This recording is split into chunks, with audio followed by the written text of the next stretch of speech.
Welcome on in, ladies and gentlemen. It is a cool, crisp November morning here in the city of Framingham. My name is Josh Barber. Alongside me, Paul Lambert. It is the first round of the NCAA Division III football championship between the visiting LaGrange College Panthers and the Framingham State University Rams. While Framingham State is technically the visiting team in this game, LaGrange was supposed to be hosting this one. However, they were unable to due to field scheduling conflicts. So now we are here in Framingham, Massachusetts. Paul, I'm going to bring you in here. What are the three keys to the game for each of these two teams? I think for Framingham, we've seen the defense get better as the season's gone on. A much better team defensively in November than they were in September. Can they sustain that against a good LaGrange offense? For LaGrange, it's the same thing. They just set a program record, 65 points in their regular season finale against Southern Virginia. Can they pick up where they left off against a rainy day where it's going to be tougher to play offense out there, the passing game, I should say. Framingham State, they won a lot of close games. Key number two is, can they perform in the clutch like they have all season? They won on a buzzer-beater touchdown against Worcester State to send them to the national tournament.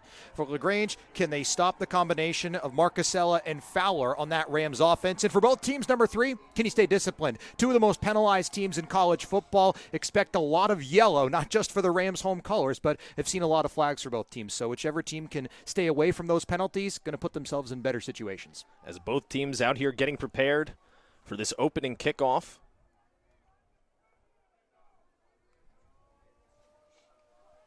As we get set to get this one underway. Dylan Mangus out there to boot this one away for the Rams. They did win the coin toss.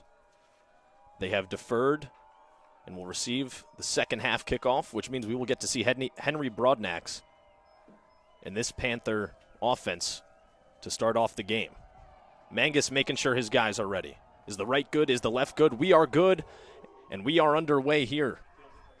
That one booted down the far side of the field, taken back into the middle.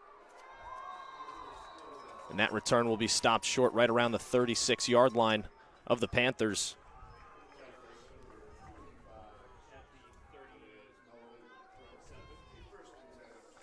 And now here comes Broadnax and the Panther offense. Yeah, good tackle by Melvon Crump out there defensively, or on special teams, I should say. And again, LaGrange, they had 37 points in the first half against Southern Virginia. So the question is, can they pick up right where they left off, get off to a strong start, and force the Rams to play from behind? Rams, if they can kind of win this first possession you're having deferred, be a big feather in the cap so far for Tom Kelly. There's Broadnax, a quick pass. This one on over to the far side for his man Stillwell, and Stillwell will charge his way forward. Referees will mark him past the first down marker, and already a gain of 11 on that first play from scrimmage for the Panthers. Yeah, Michael Stillwell, USA South first-teamer. That's his 25th catch of the season, north of 300 receiving yards. Henry Broadnax really, again, is both of these teams getting better as the regular season went on. Yeah, and you had mentioned both of these teams getting better as the season has gone on. Broadnax going into their 8th game of the regular season. He had 10 touchdowns, 11 interceptions. Since then, he's thrown 9 touchdowns and only 1 interception in LaGrange's last 3. Broadnax sends a man in motion, flips this on over to him. He's got some room on the outside. That was Colby Crawford right there on the little end around, the 5'3" junior out of Douglasville, Georgia. Yeah, Bryson Chastain on the right tackle set a good block and gave some space for LaGrange. And all of a sudden, the offense is moving. 19 yards in 2 plays from scrimmage. Now the Panthers set up nicely, already in Rams territory.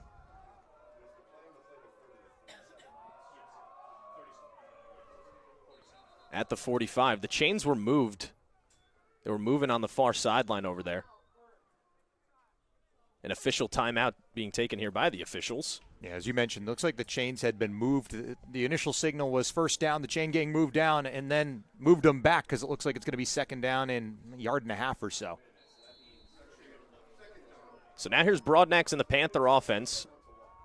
Starting off here, second down and 2 for them from the Ram 45-yard line. Here's Broadnax in the shotgun, fires deep downfield, looking for his man, and that one will fall incomplete. The intended receiver, Jonathan Lampkin, the 5'10 sophomore out of Starkville, Mississippi. And when Lampkin catches the ball, it's typically for a big gain. Averages 19.2 yards a catch. That's a matchup to watch. Him and Khalil Arazo down that right side. Arazo's been really strong, as has that Rams secondary. They've generated some turnovers this season, and Erazo, the junior from Washington, D.C., good coverage. So now it's a 3rd and 2 for the Panthers, still at the Ram 45-yard line. Got to get to the 43. Broadnax, this is a handoff up the middle to Hayes. Hayes going to try and plow his way through, but he stood up at the line of scrimmage. No, still on his feet here, not down, and he's dragged down now for a tackle for loss. A nice job in there by the Rams front 7. Mitchell Purder, the first man to come out of that pile right there with his hands up, getting the crowd excited here. And forward progress, that's actually a big play for the Rams on 3rd down. Good tackle. If it's 4th and a yard and a half, maybe you keep the offense out on the field, but 4th down and 5, looks like the punt unit coming out. So the drive stalls out for LaGrange around midfield. A fantastic job right there by Framingham's defense to bend but not break. 2 big plays to start off this drive, and then things simmered down from there as the defense started to settle in for the Rams.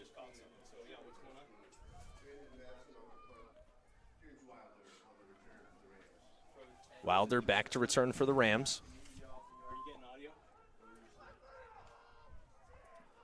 This one booted away by Brandon Matson. And that punt will land right around the 16-yard line where it will be downed by the Panthers. So Framingham State's offense going to trot out onto the field here for the first time in this game. And with that, Michael Marcusella, what a job he's done for Framingham State. The Rams have had different quarterbacks throughout the season, but Marcusella has really settled into that starting role throughout the season. And, I mean, maybe his signature drive so far to win the game against Worcester State in their regular season finale, the buzzer beater touchdown to send themselves to the national tournament. Now, the intensity ratchets up here back inside his own 20.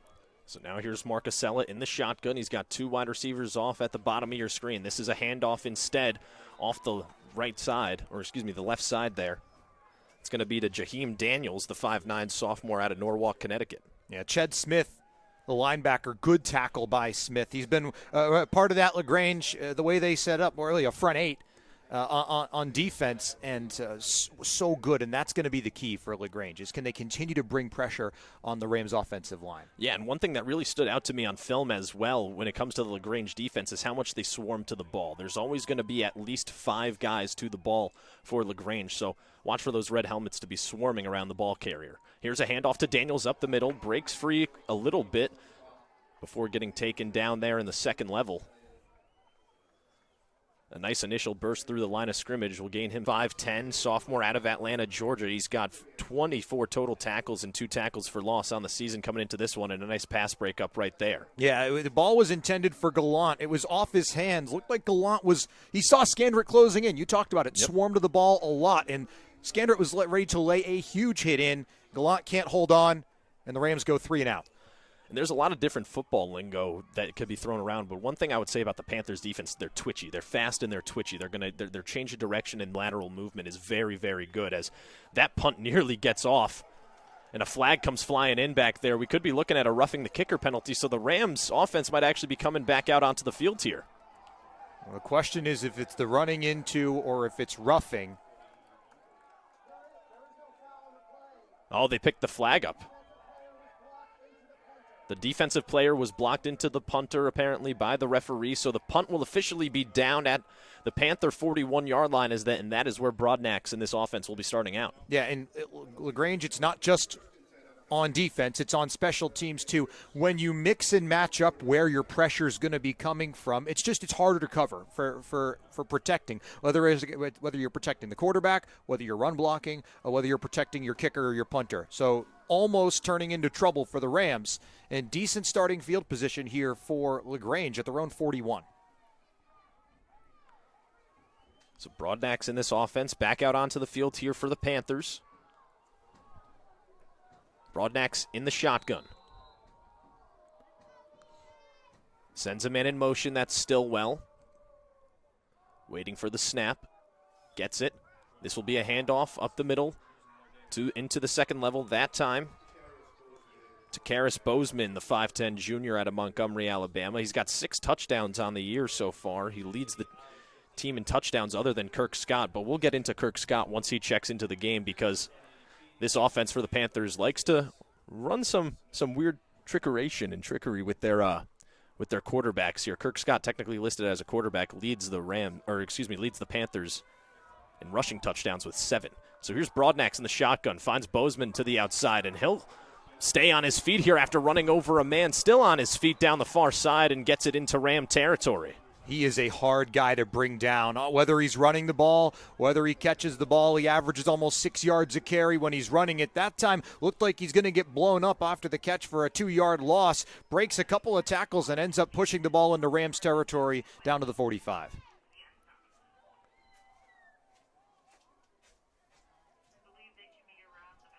As now Broadnax gets his team back up to the line of scrimmage here. It's going to be a 1st and 10 for the Panthers from the Rams 45. Their last drive started to stall right around this area, so let's see if that'll happen again. Broadnax sends a couple men in motion, then gets the snap. Broadnax looking for his man deep down the far side, or the near side, I should say there, and that one will fall incomplete as the pass just goes over the outstretched hands of Ashton Bryant. Ashton Bryant, there's a lot of different places for the Panthers. They scheme a lot of things open, have taken a couple shots down the field. Neither have panned out, but I like the idea for LaGrange. That was, again, good coverage from Amari Williams that time. A pair of juniors, Erazo and Williams, getting the big-time coverage so far for the Rams. Broadnax in an empty set now, calling out the play.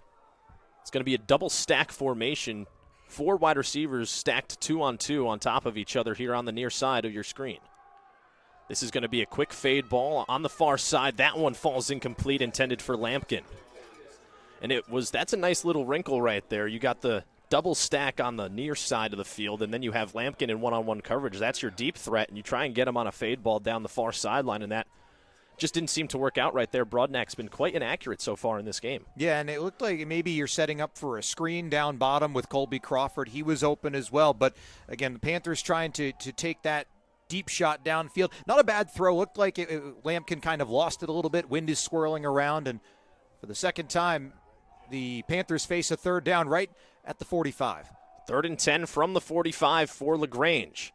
Broadnax in the shotgun. Gets the snap, surveys the field, fires over the middle to Stillwell, who's unable to make the grab, and the Rams defense comes up clutch once again. It was Omasefa on the coverage. Good job sticking with it.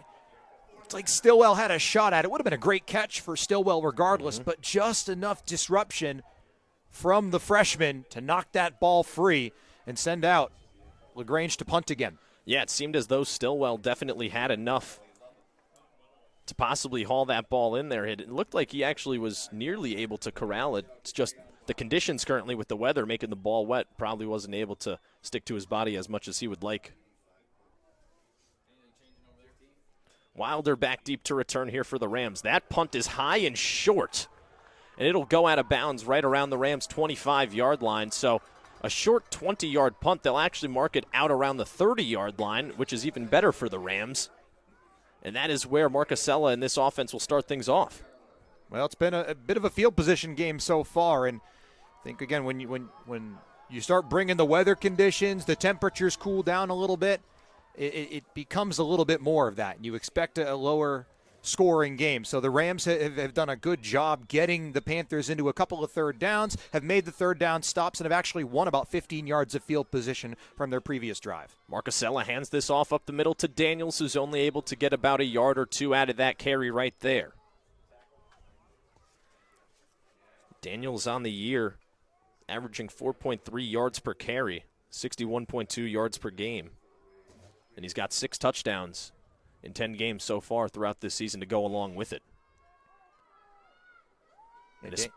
Sorry about that. Go ahead, Josh. All right, yeah. So, what I was going to add to it as well, especially with these conditions, what we thought could have been a QB battle and some nicer weather between these two standout quarterbacks has turned into a handoff battle so far. Marcasella in the shotgun, 2 people in the backfield with him. Elects to pass this one. Fires on over to Alex Maya on the near side, and Maya stiff arms his man before trotting out of bounds, gaining a few yards on that play. 3rd and 3 coming up here for Framingham State. That's a nice little pass play to Maya. And, when we've seen them run the ball, and it's a pretty safe pass. Those quick throws almost act like a run. And Alex Maya can do a lot after the catch, his 30th catch of the season. And we saw the Rams, they got themselves in with 3rd and 3 on the last drive before the false start, pushed it back to 3rd and 8. Now another 3rd and short. We'll see if they can convert this time. 3rd and 3 coming up here for the Rams from their own 37-yard line. Marcasella's in the shotgun on the near hash. Gets the snap. We'll hand this one off to Daniels on the outside. Daniels trying to get this yardage that he needs here, and we will see where the referees spot this one. It's either going to be a first down or 4th and inches. I think he's about a foot short. It seems as though you would be right about that. Rams getting to the line quickly here to try and sneak this one through. Marcasella under center this time. Maybe trying to get them to jump off sides. It seems as though that was the plan. Now getting a call from the sideline. Marcasella back under center, gets the snap, drops back to pass, falls down with it. That one picked up by Deion King Jr., but the play is whistled dead. And right there, once again, the conditions coming into play. The slippery field makes it so Marcasella loses his footing, and that is a turnover on downs. And here comes the Panther offense once again with much better field position, the best field position that they have had so far in this game. Yeah, and I like the decision actually to go for it on 4th down and short, even if they were just trying to get the Panthers to jump and get the 5 yards on the free first down. But you got a lot of bodies, a lot of legs that are all tangled up, and then you're watching for that if your Marcasella ends up slipping. And fortuitous that he was down before the ball came out. Otherwise, LaGrange is going to go the other way for a touchdown. Yeah, King had nothing but green in front of him. So now here's Broadnax. Or new quarterback in there. That is not Henry Broadnax. We will get you who that is in a second here as he takes a nice rush right there for the Panthers. And now Broadnax will come back into this game. First sighting of Kirk Scott in the game. Yep. For LaGrange, and there's a reason he was named USA South Rookie of the Year. They've loved using him in those running situations, 6 rushing touchdowns, and has had a huge second half of the season. Not just a running quarterback, but has done a lot, even a punt returner too. So the man that I brought up earlier as well, 38 carries, 253 yards, and 7 touchdowns for the Panthers. Here's Broadnax. It's going to be a quick toss to the outside. That one over to Bozeman. Bozeman still not down, still churning his legs there. Ends up being taken down for a loss back at the 30-yard line. 3rd and 5 now coming up here. And couldn't tell live whether it was Bozeman hesitating or he stumbled, but either way, looked like things kind of slowed down, and that gave the Rams time to get into the backfield. And same kind of no man's land that the Panthers find themselves in. Be about a 47-yard field goal try from this spot. That's a long kick. Landon Eaker's longest try this season's 42. So now here's Broadnax in the shotgun, one man in the backfield with him. That being Hayes. Broadnax elects to fire this one. Throws behind his intended receiver right there, which was Aaron Bryant. And now a 4th down coming up here for the Panthers. And they're in that little Division III gray area where you don't quite have a kicker with the leg to hit this field goal, but you're also too close to the end zone to punt. So it seems as though the Panthers will be going for 4th and 5 here from the Ram 30-yard line. Yeah, I like the call. I mean, you don't get this. You get the ball back if you're the Rams around the 30-yard line. The way that this game has gone this first quarter, it's been tough to get the ball past midfield for the Rams. Go for it. See if you can pick up 5. I love the aggressiveness here, especially in a winner-go-home game. Broadnax in the shotgun, looking for his man, fires underneath, and he's got Ashton Bryant for the first down at the 20-yard line. They'll mark him officially down at the 21, but still a first down nonetheless for the Panthers. And maybe an errant throw on 3rd down from Broadnax to Aaron Bryant. That throw was just that good to Ashton Bryant. That was a strike low, only where Ashton Bryant's going to go down and get it. Does exactly what he needs, moves the ball to the 20. Looks like they're going to give him the 21.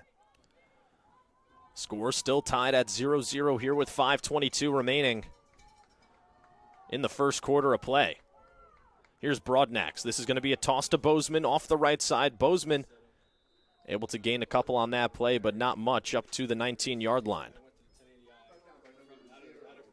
Now, the rushing yards inside have been tougher to come by, and that time trying to scheme Bozeman some space, but Rams do a good job getting 3 or 4 of that front 7 to converge in just a gain of 2. Yeah, and big number 0, Kamani Rowland was in there to make the tackle, standing at 6'4", anchoring that defensive line.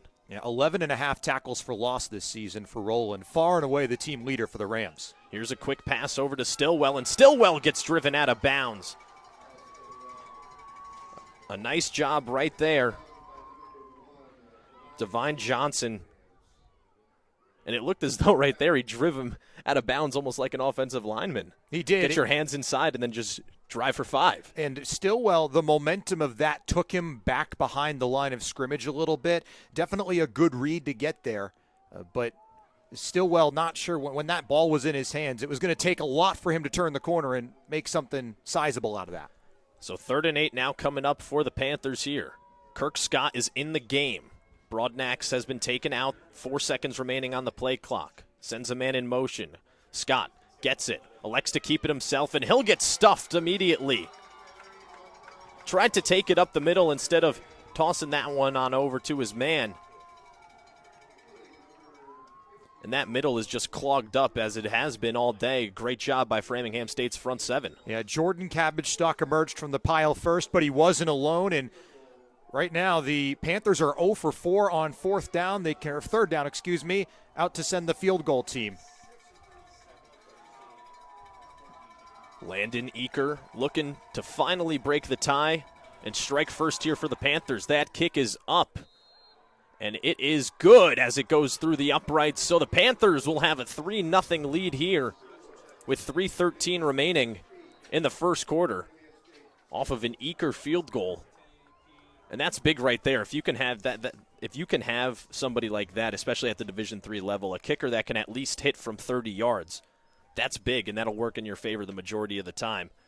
Panthers strike first here.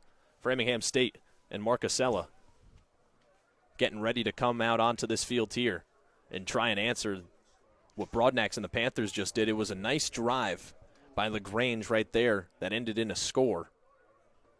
And now they have the lead here in the first round of the NCAA Division III football playoffs. My name is Josh Barber, alongside me, Paul Lambert, and it has been a field position battle and a defensive battle so far throughout this game. Yeah, and right now the big difference maker for LaGrange is the 4th down conversion. And the 4th down sets them up. They turn what would have been a 47-yard field goal, essentially turns it into a 36-yard field goal. Nice concentration from Eaker as well. The snap was high, didn't let that phase him, drove it through, and you get the sense if the rest of this game goes the way the first 12 minutes have, points are going to come at a premium.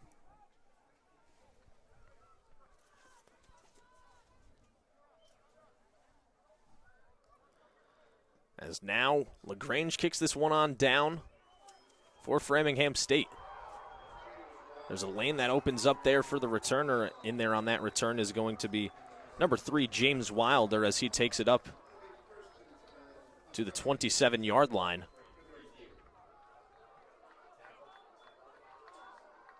And here comes Marcasella in this Rams offense back out onto the field. Forward progress marks him down at the 28-yard line there.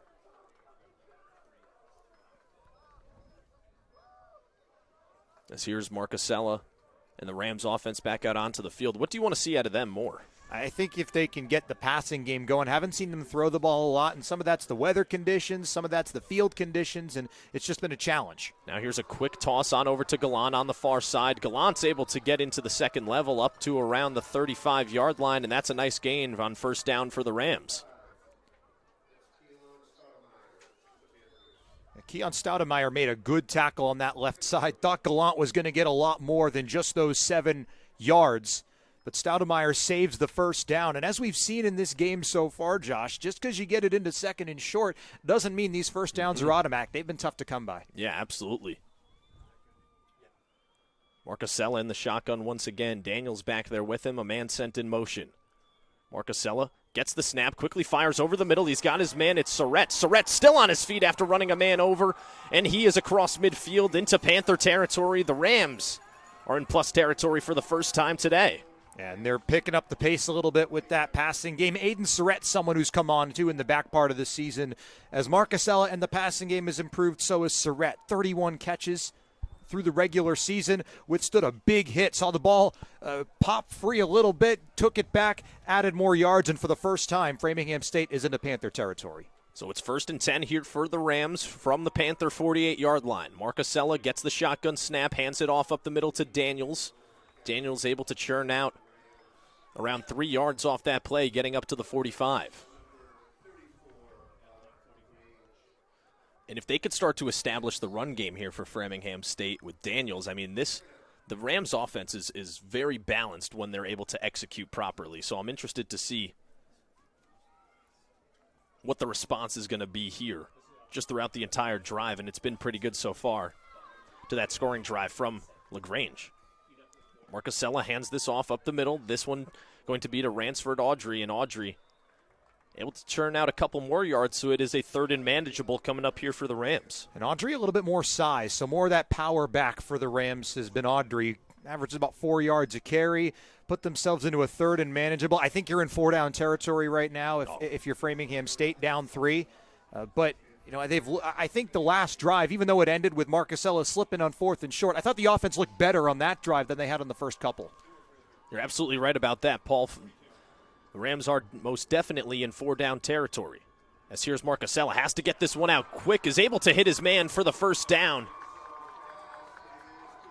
That one completed on over to Matthias Fowler, the 5'10" junior out of Lynn, Massachusetts, and the leading target for Marcusella this year. Yeah, and knew he was going to take a hit. It was going to be a tough ball to catch. Fowler holds on through a bunch of contact, and a big 3rd down pickup for Framingham State as we're down to the final 30 seconds of the opening quarter.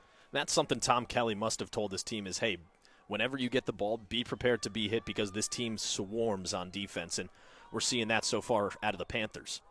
So Marcusella once again handing it off to Audrey. Audrey still fighting for something, whatever he can get there. Gains a yard on that play. And that will do it for the first quarter of action here from Framingham, Massachusetts. Your score currently, the LaGrange College Panthers up 3-0 on Framingham State in the first round of the NCAA Division III football playoffs, and we will be right back with the second quarter of action here on ESPN+. As we are back here on ESPN+, my name is Josh Barbara, alongside me, Paul Lambert. It is the first round of the NCAA Division III football playoffs here from Framingham, Massachusetts. Just wanted to let you know we have just been made aware that it is audio only on ESPN+, so we will do our best to get the video back for you all as Marcusella fires on over to Alex Maya where the pass is incomplete. So 3rd and 9 now coming up here for the Rams. A lot of pressure in the face, as you mentioned, LaGrange swarming. There were 2 or 3 players in Marcusella's face, threw the ball to the right side, and a bit of a dangerous ball. It kind of floated its way over, ended up getting knocked to the ground. A ball like that got to be dangerous. Careful not to have it intercepted. Not a lot of help the other way. Pressure's been coming hard and fast here from the Panthers' front 7. So now it's 3rd and 9 from the Panther 34-yard line. You are in 4-down territory. Marcusella in the shotgun. 3 wide receivers off to his right, 1 to his left. 1 man in the backfield, that's Daniels. Marcusella gets the shotgun, snap, fires quickly over the middle. It's intercepted. That one taken away right there by Scandrett, and Scandrett then fumbles the ball. The ball is still free on the ground here. A flag comes flying in at the end of the play as there's still some extracurriculars going on. Still no official word here from the referees as to who has the football. And it seems as though LaGrange College will have possession of the football. What a wild turn of events right there.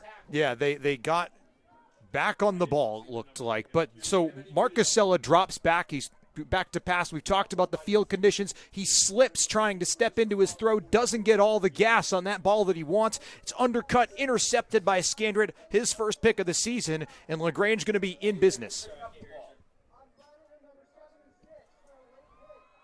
So there's going to be a late hit called here on Sakai Barnes, number 76 of Framingham, after the play, which means LaGrange gets moved farther into Rams territory, and they will be starting off this offensive drive at the Rams' 31-yard line. So quite the turn of events right there. The Rams did have a chance to get that ball back, but a nice job by the Panthers, once again swarming like they always are to the football. Yeah, and think Barnes picked up that personal foul just in that scrum, just diving in perhaps to go after the ball. But that's a big penalty that gives the Panthers even better field position. Here's a handoff to Bozeman up the middle. It takes 3 Rams to take him down in the second level right there. And a nice job by Bozeman to continue to get at least 5 yards per carry as of right now. That's a big drive killer for Framingham State. It gives the Panthers, it looks like Framingham, their best drive of the game so far, and all of a sudden you really flip the field, and now you're really just outside of field goal range. Broadnax in the shotgun here. He'll fire this one down the field, intended for Ashton Bryant. No flag in there on that play. Nice coverage by the Rams. Yeah, another one down the left sideline. They've been trying to get that ball going, have the Panthers either down the right side, left side, and that one for Ashton Bryant, just a little out of reach. There was some contact, but looked like pretty conventional hand fighting, if you will. Tyrell Fuller in there on that coverage for the Rams, as well as Khalil Arazo. A man being sent in motion, that's Stillwell. Here's a quick pass onto the near side for Bozeman, and Bozeman will get tracked down from behind for a loss on that play on 3rd down. So a 4th and somewhat manageable here. It seems as though it'll be a 4th and 7 here coming up for LaGrange. Offense will stay out on the field, and this would be a big answer right here by this Framingham defense if they are able to hold LaGrange to no points. And once again, a big 3rd down situation, big stop for Framingham. They turn this into a 4th and tougher for LaGrange. 4th and mid turns into a 4th and 7. So now here's Broadnax in the shotgun on the near hash. Bozeman in the backfield with him. 2 wide receivers off to his left. Broadnax gets the snap, looking for Bryant downfield, unable to hit his man, and it is once again a nice job by the Framingham State University Rams defense to come up clutch and force yet another turnover on downs. And that play starts with the 3rd down stop by Framingham State. They've held LaGrange now to 0 for 5 on 3rd down in this game so far. And it's that, because what happens is when you get into a 4th down and 7, you can't bring Kirk Scott into the game for a short yardage situation. Yep. You can't run the ball. You got to throw the ball on 4th and long. And it's that really what's been a play that hasn't worked so far. You could see Ashton Bryant was really the main guy on that the whole time. Just kind of ran out of room to get there. So now Marcusella and the Rams offense back out onto the field. Starting this drive off at their own 28-yard line. Here's a handoff to Daniels on the outside, and he gets his clock cleaned in the backfield. My goodness, what a hit. Stoudemire in there on that tackle. The 6'2 junior out of Pensacola, Florida, laying the boom for the Panthers in the backfield. A loss of 1, 2nd and 11 coming up for the Rams. That was a huge hit that Stoudemire laid in there on Daniels. And we've seen the Rams try to get that outside running game going, and it just hasn't quite materialized yet. Marcusella, when passing the ball on those quick throws on that last drive, was really when the Rams looked best offensively. Marcusella in the shotgun, 2 wide receivers off to his right, 1 to his left. Has pressure coming, fires. He's got his man, that's Fowler, in the middle of the field, up to the 39-yard line, and that'll move the chains for Framingham State. If you're just joining us, my name is Josh Barber, alongside me, Paul Lambert. Your score currently 3-0 in favor of LaGrange, with 12:17 remaining here in the second quarter. And Fowler's second catch of the game so far. And you can see the defender was playing off of Fowler a little bit. He's able to just make that quick cut in. Had all kinds of space. Momentum takes him for the first down to the 39.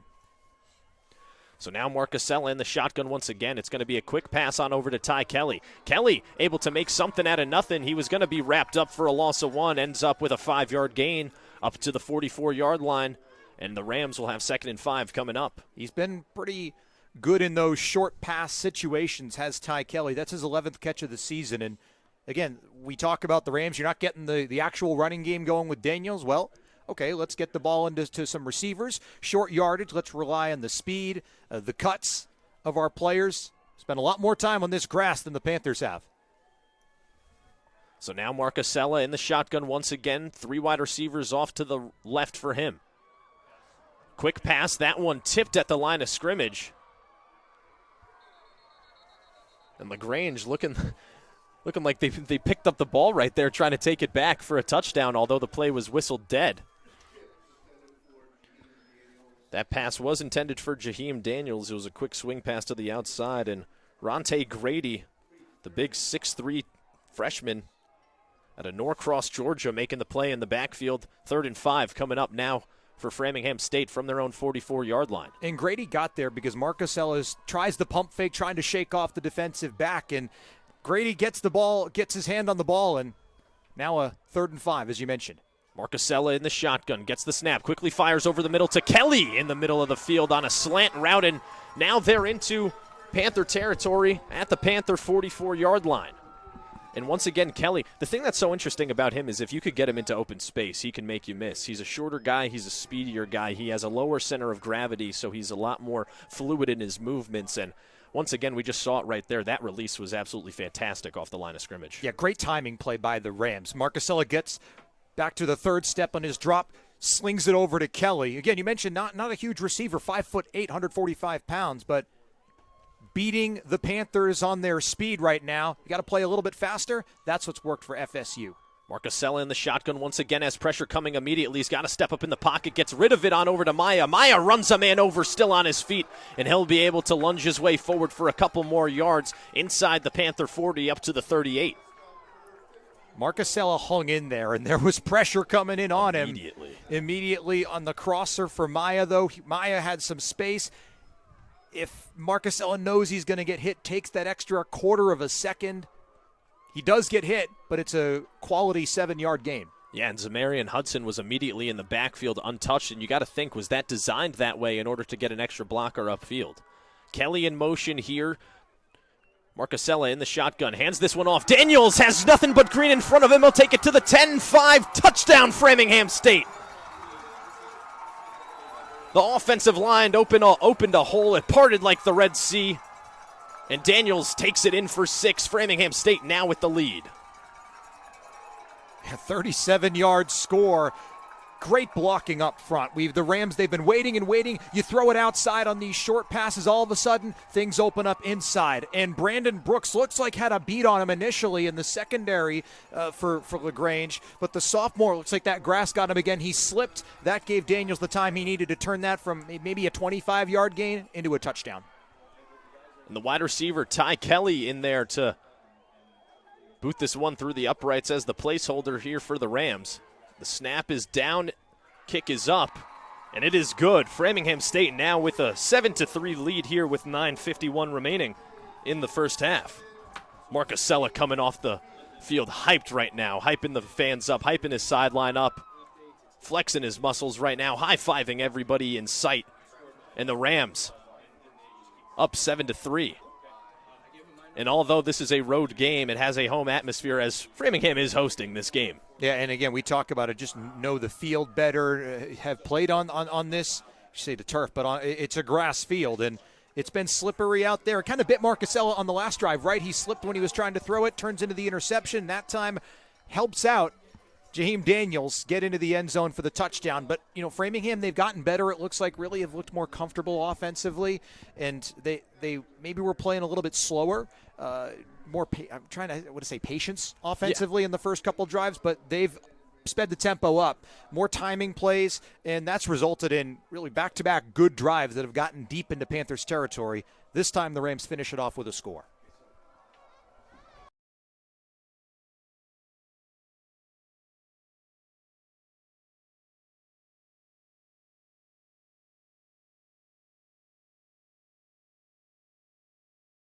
I'll keep it on.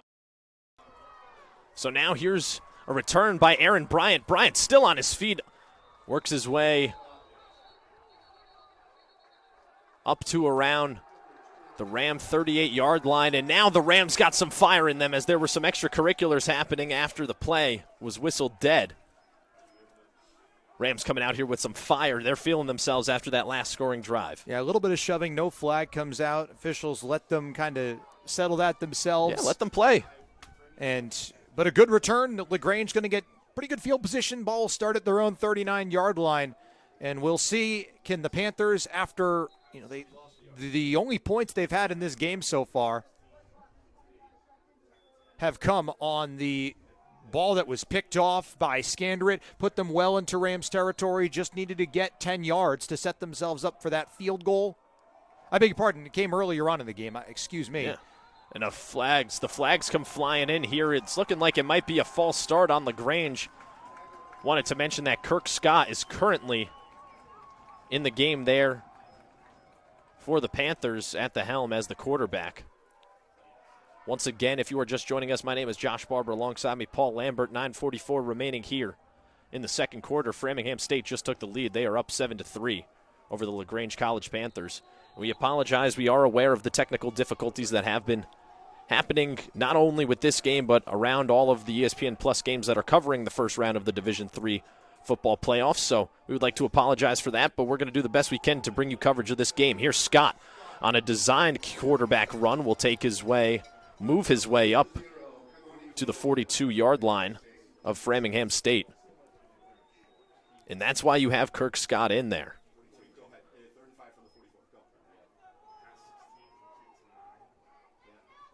Broadnack's back in the game here, and even though that first down play got moved back 5 yards because of a false start penalty, Panthers are already only 7 yards away here from the 42. Broadnack's in the shotgun, gets the snap, fires deep downfield. He's got his man Stillwell, and Stillwell will be taken out of bounds on the far sideline right around the 32-yard line. So a nice gain right there by the Panthers in order to move their way into plus territory, and it doesn't seem as though they're going to stop anytime soon. Kirk Scott back in the game here for LaGrange, and the Panthers are getting to the ball quickly. Yeah, it was a pump fake from Broadnack that created some separation for Stillwell, and the biggest play of the game offensively for the Panthers. That was a 26-yard pickup. So now Scott in the shotgun, looking to send a man in motion. Gets the snap, fakes the handoff, will take it up the middle himself before being met after about a gain of 2 on that play up to the 30-yard line.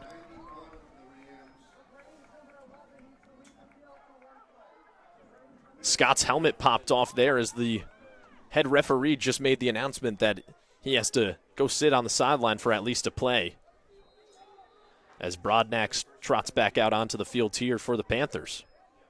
Yeah, and I think right now where you're at, if you're LaGrange, is you've got 3 more shots at this, because you're once again in that purgatory where you're at the 30, you're not quite in the field goal range, so I think it's 4 downs. Here's a handoff up the middle to Hayes. Hayes is able to churn out a couple yards on that play before getting taken down, so a 3rd and manageable coming up for the Panthers. From the 27-yard line, it's going to be 3rd and 5.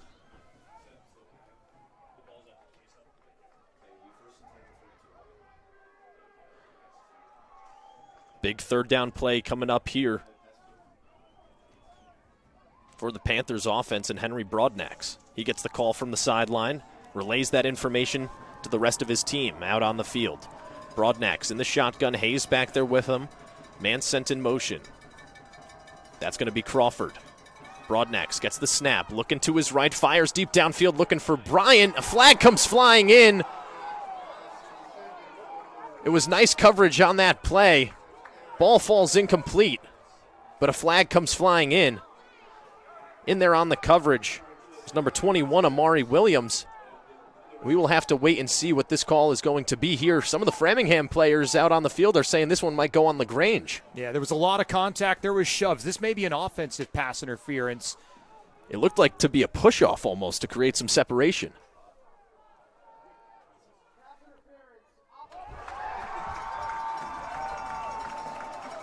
And you could hear the Framingham faithful explode right there as that penalty was called on the offense.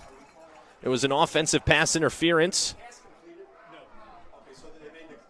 And so Framingham will decline this call, and that moves to 4th down and 5 here for LaGrange. Well, this is faith in the defense for Framingham State standing up, because you take a 3rd and very long and maybe result in a punt and getting pinned inside your 20, or do you make the stop here and get the ball back around the 30? And with how Framingham's defense has been playing so far today, I do not blame this call at all. Here's Broadnax on 4th and 5 in the shotgun, looking for his man. That one falls incomplete as Hayes didn't even turn his head around for it. And that'll be yet another turnover on downs forced by this Rams defense, who has been standing tall and strong here throughout the entirety of this game so far. Yeah, they've tried getting that going, and Michael Hayes just, again, wasn't turned around for the ball, wasn't expecting it quite at that point. And the gamble on declining the penalty pays off. Rams will get the ball at their own 27 with the ball and the lead. And remember, they get the ball to start the third quarter as well, since they deferred after winning the coin toss. That's a wrinkle they aren't usually accustomed to, is getting to call the toss. No. At home. Rams did indeed get to call the toss. They will get the ball coming out of the halftime break. Here's a high snap. Marcusella able to get it down for Daniels there, but Daniels will be dropped in the backfield for a loss on that play.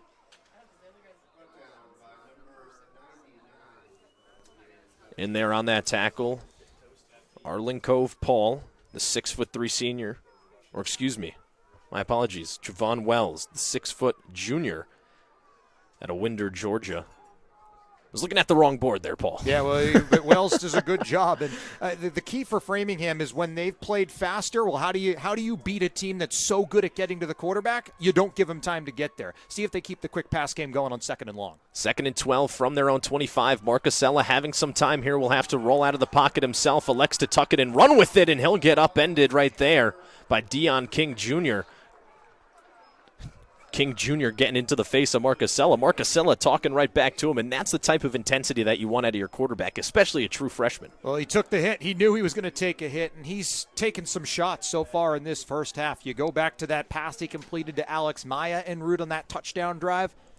Makes this a much more manageable third down. A good pickup, 3rd down and 7. Really everything on the table here for Tom Kelly. Yeah, that just shows you the kind of leader Marcusella is right there, fighting in the pocket for every single yard and willing to put his body on the line for it. Marcusella in the shotgun. Pump fakes. Oh, my goodness.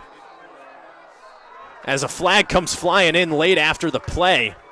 Yeah, Aiden Surratt. Surratt took a shot. Yeah. I think it's going to be defenseless receiver and 15 yards against LaGrange. We talked about the discipline. Ball's incomplete. Play's been completed. Just coming in late. It's hard to stop yourself as a defender. But Surratt remains down on the field, and again, what an impact player he's been for Framingham on the offense. Yeah, and that was a really, really monstrous hit right there coming across the middle. Marcusella had to get rid of that one quickly there as there was pressure immediately in his face, and he just threw it over the middle there for Surratt, and Surratt's still on the ground here, unfortunately for the Rams. See if there's helmet-helmet contact. I think that's what the referees could be discussing as of right now. Obviously, we're at the Division III level here, so there's no immediate necessarily replay capability for the referees and the rules officials here. There's no New York that they could listen into to have the play broken down for them. Surratt now sitting up, which is good to see. Yeah, Rams are moving up the field. This is going to be a penalty against LaGrange, but question I think is going to be the severity and what this call actually is. Yeah.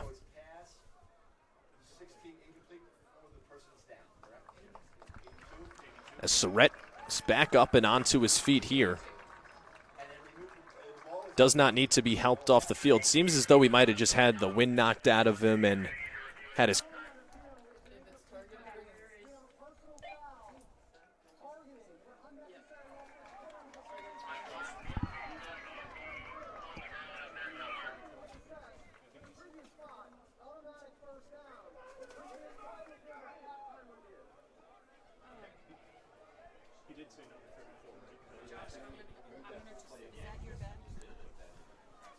So it sounds like they got Ched Smith for targeting. Going to look at it like during halftime, but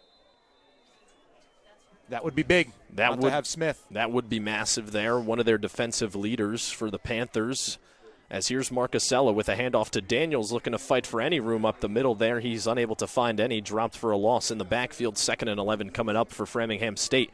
And yeah, that would be big if Smith is no longer eligible to play in this game due to that targeting call right there. That completely shifts the entire momentum, I feel, of this game because he's such a dynamic playmaker out there for this Panther defense. He's got 61 total tackles. He's the leading tackler on the team. Leading tackler, 10.5 tackles for loss, 6 sacks. The huge presence piece that Framingham State would not have to worry about the rest of the way.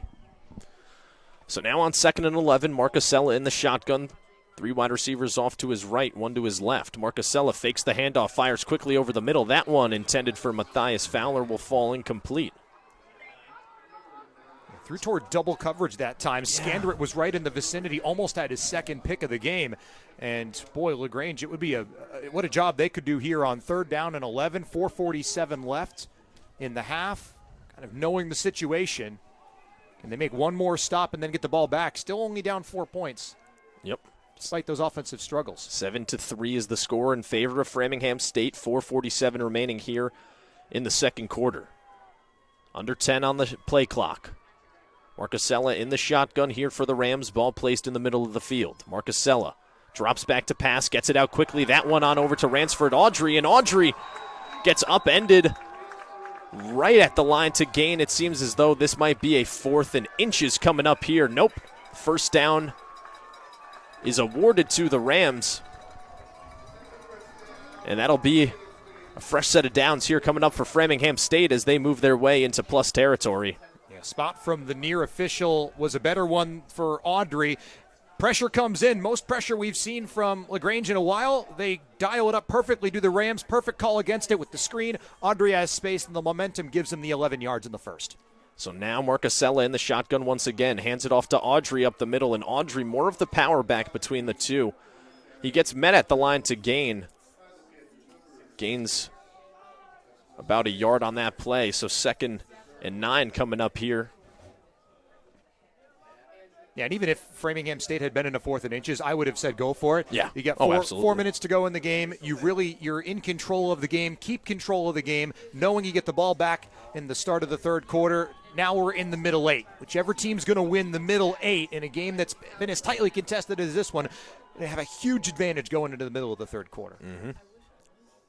Now Marcusella gets the shotgun snap, drops back to pass, fires into quadruple coverage for Matthias Fowler. That one falls incomplete. Fowler and Doggett kind of jawing back and forth at each other here on their walks back. And this secondary for LaGrange is quite unique for a Division III secondary. Their 3 main pieces are all 6 foot or above, which for a defensive back at the Division III level is quite impressive. Marcusella on the near hash here. 2 wide receivers off on each side, 1 man in the backfield, that's Uchikawa. Marcusella gets pressured immediately, has to roll out to his left. Fires deep downfield, he's got Surrett open downfield, and he makes the grab!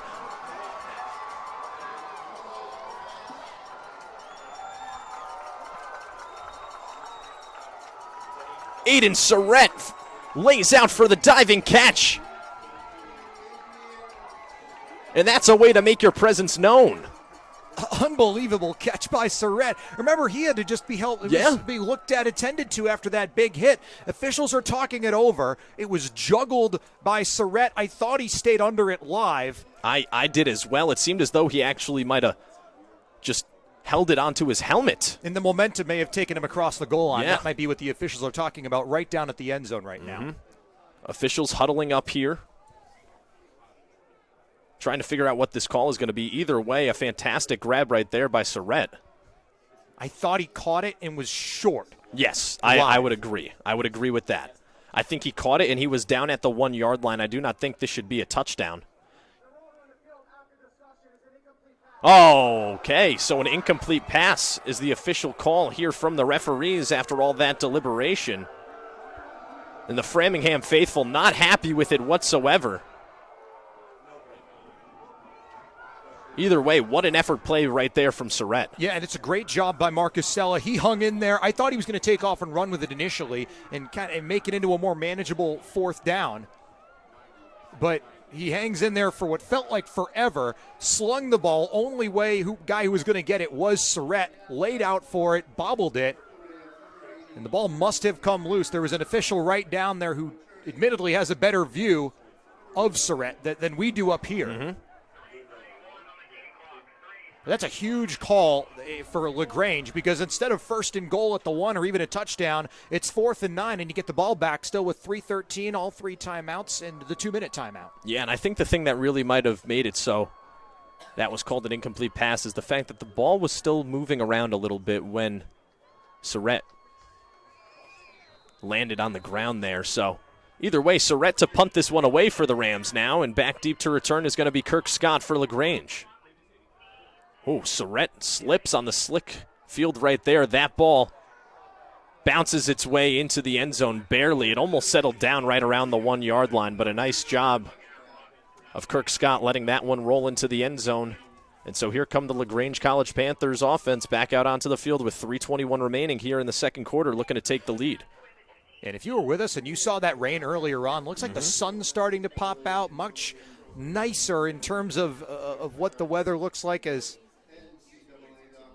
now with 3:21, it's, Panthers have to play this smart. You don't want to, do anything too risky, turn the ball over deep in your own territory, knowing what the Rams get at the start of the third quarter, which is the ball. And with that being said as well, just knowing what the Rams defense has been able to do so far throughout this game, they have very much been to bend but don't break defense, only allowing 3 points so far throughout this entire contest.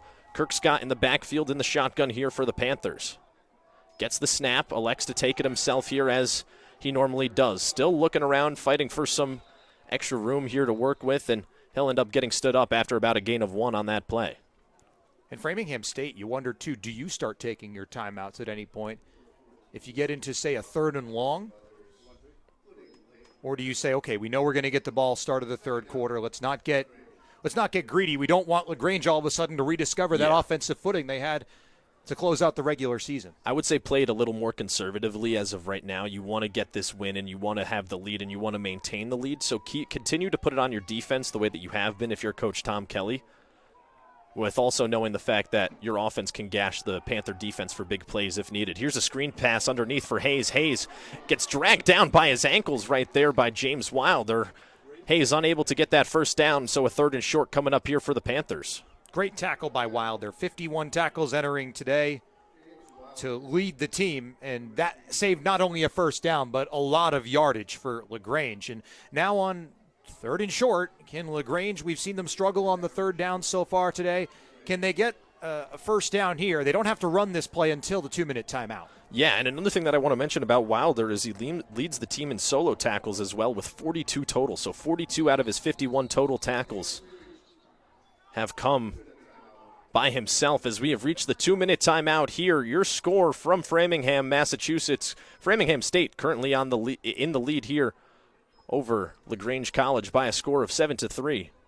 And Paul, as of right now, if we want to continue to talk about this here, I mean, what this defense has done for the Rams so far throughout this game, I don't think a lot of people expected it, especially with the offensive firepower that LaGrange has had over the last 3 or so games. Yeah, and because, and to your point, it's not just, I mean, the last 4 games, they really had turned up the wick. 38-plus points in each of the last 3, 30-plus in each of the last 4, averaged 32 points a game this season. So to only have 3, you can look at it 2 ways if you're LaGrange. I mean, you could say, well, okay, we only got the 3 points in this first half, but say, well, the law of averages has got to even out. And at the same time, we've kept Framingham State to just those 7 points, and only really one drive, that one maybe 2 quality drives, have gotten an interception. Do we think they're going to be able to go down the field on us repeatedly? This is the most success any team has had against LaGrange in the first half this year.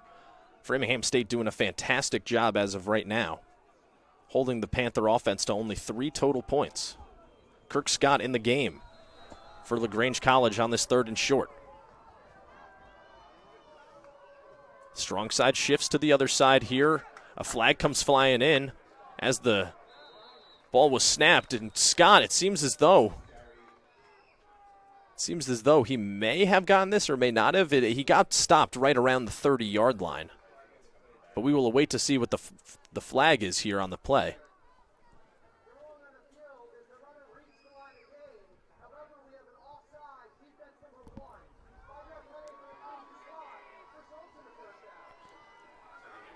So an offsides penalty there, assessed to Framingham State University, and Kirk Scott, as we just heard from the head official, reached the line to gain anyway, so it would have been a first down no matter what for LaGrange College here with 1:54 remaining in the second quarter.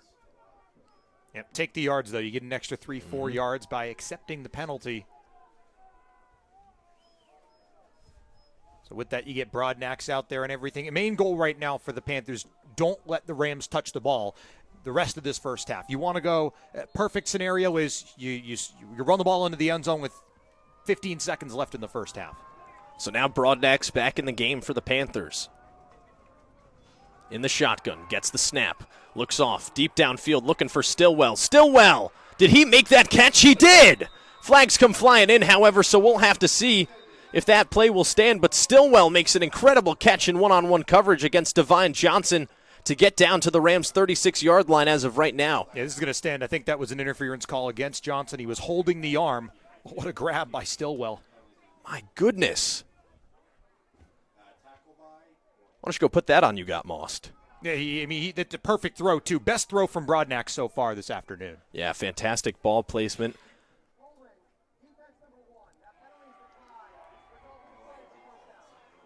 So the penalty is declined by LaGrange College. Stillwell's fantastic catch will stand here. 36-yard line is where LaGrange College will pick up and continue this drive. Yeah, and how big is that? Whether the penalty or the third down conversion, however you look at it, you pick that up. Now 35 more yards on that last pass play. So now Broadnax in the shotgun from the Ram 36. We'll hand this one off to Bozeman. Bozeman trying to get free, and he'll get tracked down by Johnson. It's Devine Johnson making up for that last little error right there, as he ends up making the tackle. Bozeman only with a gain of 1 on that play. Just on the inside of the 35-yard line here. Still technically at the 35, however, so 2nd and 9 from the 35 coming up. Broadnax in the shotgun. Gets the snap. Fires deep over the middle of the field to a wide-open Crawford, who makes the catch. And now the Panthers are goal to go here, looking for the opportunity to answer and take the lead over Framingham State with a touchdown, and Kirk Scott gets checked back into the game. Yeah, and Crawford got lost, and nobody went out there to cover him. Wide open, a coverage bust. Now goal to go, and I slow this down a little bit if I'm LaGrange. Keep the clock running. Give the Rams as little time as possible to work with if you can get in the end zone. It seems as though that is what they are going with here. Scott keeping an eye on that play clock. Running it down to within 10 seconds. Now looking over at the sideline, making sure they got the personnel correct, and now LaGrange will have to take a timeout here with 49 seconds remaining in the second quarter. And with the way Framingham State's defense has been playing as well, who's to say that they don't have a goal line stand right here? Yeah, but now if nothing else for LaGrange, you can bleed out. You can say, in essence, let's make sure we don't go into the locker room down more than 7-3. If you get stopped 3 straight times, you can kick a chip shot field goal, go in 7-6. Interesting, too, is you have to take that timeout because LaGrange is going down from left to right. Is they're going toward the Framingham State student section right now, who is screaming down into that huddle, in essence, and Kirk Scott really can't hear much and has to look to the sideline, can't get the message across, have to take that timeout. Not to mention, they're also going straight towards the sun as of right now with how the sun is pointed at them. So not only do you have the Framingham State student section, you also got the sun beaming down on you as it has decided to finally pop out here. It sure didn't look like it about 2 hours ago. No, not even close. It looked like it was just going to be a groggy day here today. So now the Panthers back out onto the field. Kirk Scott still in there at quarterback. Bozeman in the backfield with him. Some extra blockers brought in up front. It's the jumbo package in there for LaGrange. 1st and goal from the 2. Scott will take it himself. Gets free into the end zone for the touchdown. Scott's 8th touchdown of the year. And now LaGrange has the lead by a score of 9-7 with 43 seconds remaining here in the second quarter. That's why you bring Kirk Scott in for situations just like that. That's why he's got had 7 touchdowns before that. Last one, good blocking up front. Had some help from Bozeman, and now LaGrange back in front. As the extra point is up and good, so 10-7 now the score. LaGrange College finding themselves in familiar territory here, being up 3 over Framingham State, as that is how the score was for quite some time until a Jaheim Daniels rushing touchdown that made it 7-3 in favor of Framingham State. And now, off that Kirk Scott touchdown and the extra point being made, that brings us to where we stand here. Score is 10-7 in favor of LaGrange College. 43 seconds remaining in the second quarter. My name is Josh Barber. Alongside me, Paul Lambert. We're here on ESPN Plus for the first round of the NCAA Division III football playoffs. And really an awesome drive from LaGrange. You know, they've gotten points in this game, but it didn't feel like they'd gone on one of those drives that helped them lead in offense in USA South play. And they did everything right. They made the plays where they needed to, took advantage of some Framingham State mistakes. Now have themselves the lead. We'll see if the Rams choose to do anything with not a lot of time left. They still do have their timeouts. This one booted deep down the field, looking to be returned by a Ram. Down there, it's going to be Khalil Arazo. Arazo able to get some room to the outside on the far side before being knocked out of bounds at the 40-yard line. So the Rams still with all 3 timeouts, 36 seconds to go. And a nice return right there from Arazo gives them a little more room to work with here and possibly an opportunity to go down and get 6. This is, again, you know, it's the level of aggression. It's a tough call to make here. If you're the Rams, do you push? You've really not been a team that's kicked field goals this season. Only tried a couple of times. I think you try a couple of plays here. I think knowing that you're getting the ball coming out of the half changes a lot of things as well, your aggressiveness as far as it goes for Framingham. Referees say that Arazo stepped out at the 38-yard line, so that is where Marcusella will retrieve the shotgun snap. Being pressured, has to step up in the pocket. Marcusella falls with it due to the slick conditions out there. He's looking around like the turf monster just caught me. And now the time will continue to run here. 20 seconds remaining in the first half. That's going to do it for the half. Yeah, it seems as though that might. And Marcusella saw a lot of space in front of him, probably at least 7-10 yards, but the clock running is just not meant to be that drive. So The Rams will go into the locker room down 3 at halftime. Yep, and you just heard it right there, ladies and gentlemen. That will do it for the first half of action in this first round matchup of the NCAA Division III football playoffs. Framingham State currently hosting this game here in Framingham, Massachusetts, because LaGrange College was unable to host down there in Georgia. And your score at the half, LaGrange currently up by a score of 10-7, and we will be back with the second half of action here on ESPN+. Ladies and gentlemen, welcome back here on ESPN Plus, coverage of the first round of the NCAA Division III Football Championship. My name is Josh Barber, alongside me, Paul Lambert.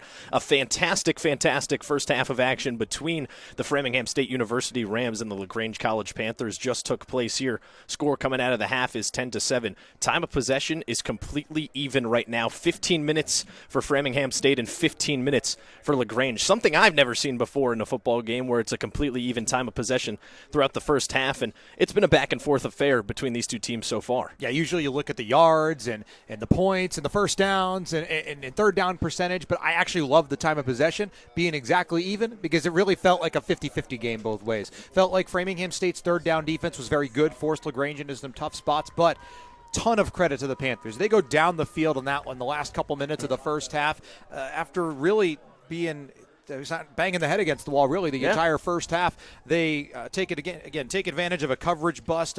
Big catches for the Panthers results in that Kirk Scott 2-yard rushing touchdown. And now the Rams, who've had a couple of good drives, obviously that Jaheim Daniels 36-yard touchdown run, that's what got them that 7-3 lead. They get the ball to start the third quarter. This is a huge drive for Framingham State to start the third. Yeah, absolutely. And I kind of want to go back to that closing drive from the first half there by LaGrange. And something that really stands out to me throughout the entire half in that first half was the fact that they used both quarterbacks so well. They have two quarterbacks with two completely different skill sets. Kirk Scott is obviously the running quarterback, and then Henry Broadnax is your true quarterback, the guy that's going to get it done through the air. But Kirk Scott, his presence has been felt here. Obviously, that touchdown to go ahead and give the Panthers the lead here. But what kind of wrinkle does that add to your offense when you have two different quarterbacks that are able to go at a moment's notice? Well, we see Scott. We've seen him on those 1st and 10s, but he's also so good in those short yardage situations too. Because he just gives you space. He's averaging 6 yards a carry in this game.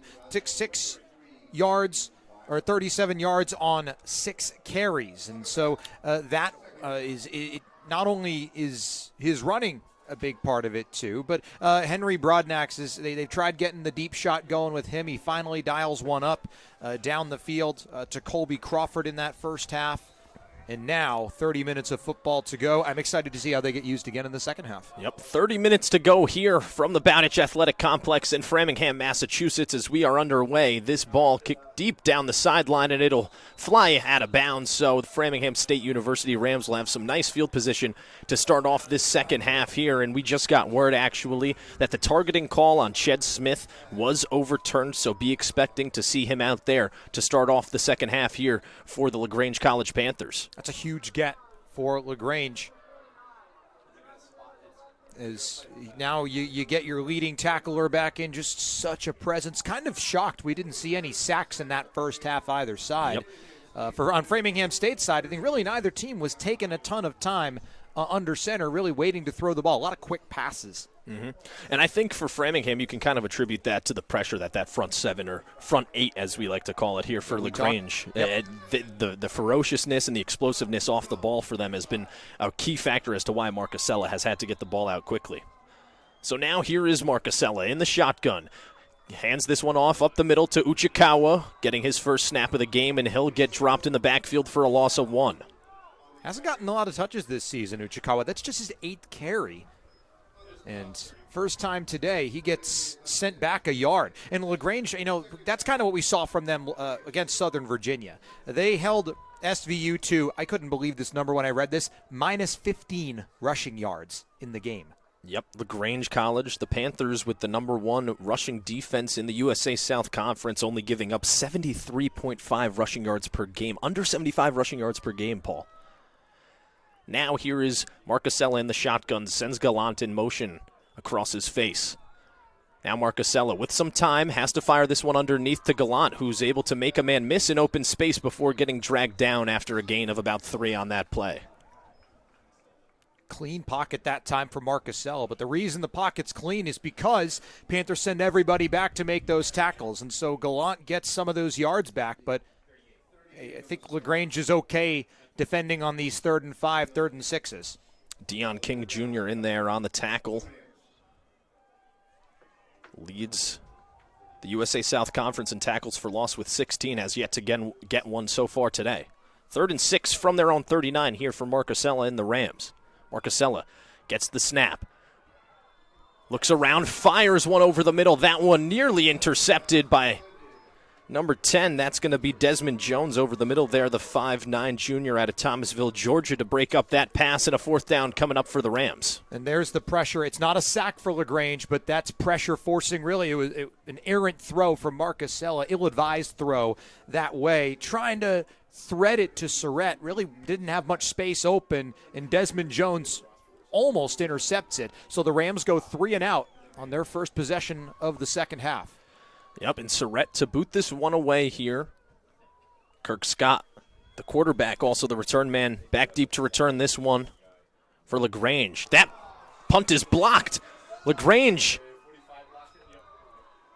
ends up taking that ball out of bounds as it rolls out of bounds, but LaGrange gets the pressure back there, blocks the punt, and now fantastic field position for Broadnax and this offense a disastrous start to the second half. Well, we saw this on the first punt of the game for the Rams. There was almost a running into the kicker penalty, but a ball that was nearly blocked, and the pressure that we see from the front seven on defense, again, applying on special teams, and now LaGrange, they're in business at the 24 on the Rams side of the field. And now it's time to see what this Rams defense is truly made of. They have bent but not broken so far throughout the day. Obviously, that long drive with under 3 minutes remaining to close out that first half, but other than that drive, they haven't given up much today. Here's Broadnax in the shotgun. Broadnax fires, looking for his man. That one intended for Lampkin over the middle, however, unable to connect, as it'll be 2nd and 10 coming up from the Ram 24-yard line. That's one Broadnax might want back because Lampkin's open, and if he makes that catch, he may score. He's got a lot of space. He's going to have momentum taking him well inside the 10-yard line. Yeah, I don't think it's a may even. I think he would have scored on that one right there. He had a ton of room. The two safeties over top were not within 10 yards of him. He would have taken that one in for a touchdown for sure.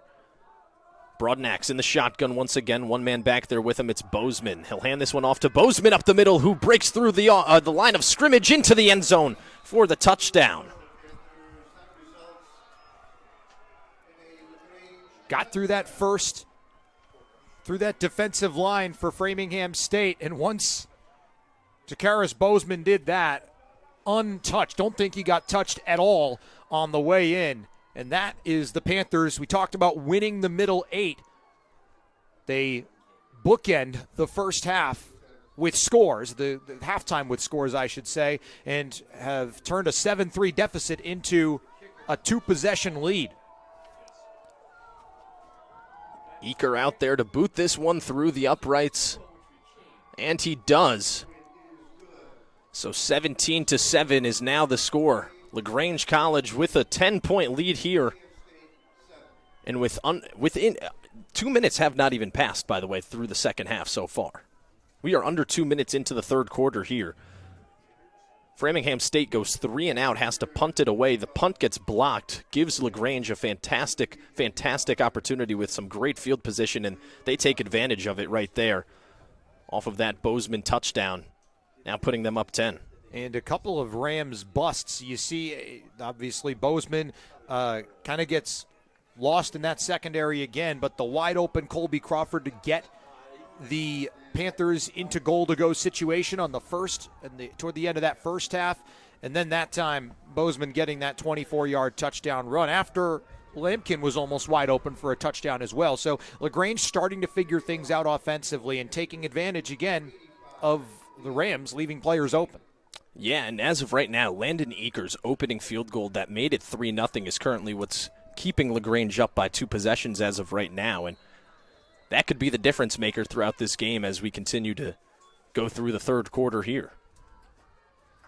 As this one is booted away down the far side, and that one will go out of bounds once again, so Framingham State will start off at the 35-yard line once again. Yeah, Liam Delaney, a couple of kicks, and that one went out about 17 yards shy of the end zone. The Rams will once again get good possession, and still 28 minutes and 7 seconds left in regulation. A lot of football left to be played, Paul. You're absolutely right, and it's going to be interesting to see how the Rams want to respond offensively to going 3 and out, and then giving up that touchdown to Bozeman as well, as Marcus Sella and the offense trot on to the field here to get the second drive of the third quarter started for Framingham State. And you start looking for Framingham State, and really I guess this game in general, is that turning point right now is the ball that Aiden Surratt almost caught, incomplete pass on that 3rd and long that Marcus Sella almost completes to him back in the first half, almost turned into a 14-3 game, and now it's swung back 17-7 the other way. Marcus Sella has to get this one out quick. That one tipped at the line of scrimmage. It's Grady once again. Shades of, we saw that from him in the first half as well, and front seven continuing to get home for LaGrange. This is a good sign. It's Ronte Grady's second tipped pass at the line today, really making his presence known. Done a fantastic job, and that's something that a lot of defensive line coaches like to teach, especially nowadays, is it's not just all about trying to get pressure on the quarterback. If you could get a hand up and try and tip that ball, go for it, and Grady has done that twice to perfection here so far. 2nd and 10 from their own 35 now for Marcus Sella and the Rams. Marcusella gets the shotgun snap, fakes the handoff, now has to get rid of it quickly. That one over to Audrey, and Audrey gets ripped down from behind by Dion King Jr., who is in there on that tackle. Now John at the Rams sideline. No gain on that play. 3rd and 10 from their own 35 for the Rams coming up. And it feels like the Panthers playing a little bit looser. Not playing too loose, but you drop 8 back into the secondary, and Dion King, excellent tackle. Once again, Rams in a 3rd down. Still just 2.5 minutes gone in the 3rd quarter. This is a big one. You feel like not a gotta have it, but you'd really like it if you're Marcusella in Framingham State. Marcusella looks down at his wristband. Uchikawa in the backfield. Haven't seen Daniels yet this half. Here's Marcusella on 3rd down. Has to get rid of it quickly. Gets it out to Uchikawa, who just takes a step out of bounds after a gain of 1. There's a Panther down on the field. So an official timeout called here. Down is going to be Zamarian Hudson, the 6-foot freshman out of Cordell, Georgia. He's got 38 total tackles on the season and 12.5 tackles for loss. Definitely not somebody that the Panthers want to be down on the field. No, it was 6 sacks as well, 3 quarterback hits, and it looked like that was LaGrange's best shot at getting their first sack of Marcusella. I think they'll be more than happy to just take the quick gain by Uchikawa. Rams are going to have to punt again here, as Panthers have done really everything right on both sides of the ball in the last 5 minutes or so of football. 17-7, still the score, 12-10 remaining in the 3rd quarter. If you're just joining us, my name is Josh Barber. Alongside me, Paul Lambert. It is the first round of the NCAA Division III football playoffs here in Framingham, Massachusetts, as Aiden Surrett gets ready to punt this one away to Kirk Scott, who's ready to return it for the Panthers. Surrett gets it, gets this one away cleanly this time, and Scott will make the fair catch call at right around the 34-yard line.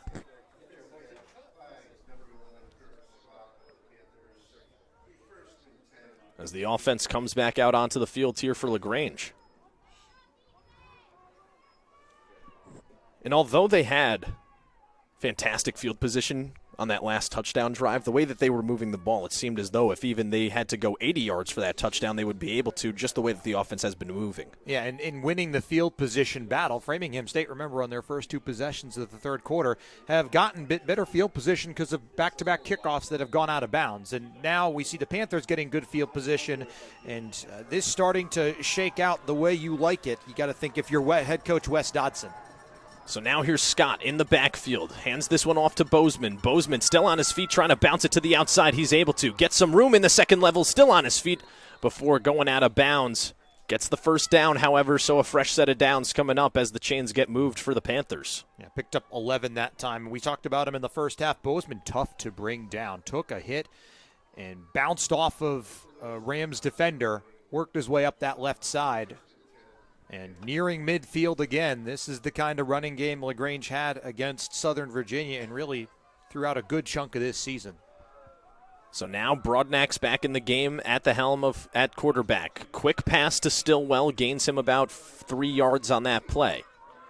Up to the 48-yard line, or just between the 48 and the 49-yard line. Splitting the yard markers perfectly, actually, just ball being placed right in the middle there. You can hear the Framingham faithful starting to get back into it slightly here, but the fans are definitely going to need to start to play a role here. 2nd and 7 from their own 49-yard line. Knocking on the door of midfield. Here's Broadnax. Drops back, fires deep downfield, looking for Bryant. That one incomplete, broken up on the play down there. Khalil Arazo doing a nice job not only as the return man on kickoff, but also in the secondary as a cornerback for this Rams defense. Yeah, 5 pass breakups this season for Arazo, and that's a big one. Rams really need to stop here. Down 10:38 to go in the 3rd, but Panthers don't want to say it's a kill shot, but looking to even take further control of this game. Yet I like the aggression from Broadnax. Just couldn't quite complete it thanks to that good play from the junior. So now Broadnax on 3rd and 7, sends a man in the orbit motion. That's Crawford. Broadnax fires over the middle. It's Stillwell. Old reliable for Henry Broadnax. Gets it done and gets the first down. Good protection on the Rams blitz that time. Looked like they brought an extra man, did Framingham State, but they give Broadnax enough time to deliver a strike to Stillwell. And how many times have we said his name so far? That's his 6th catch of the game. I'll say it's 6 catches, 65 yards now.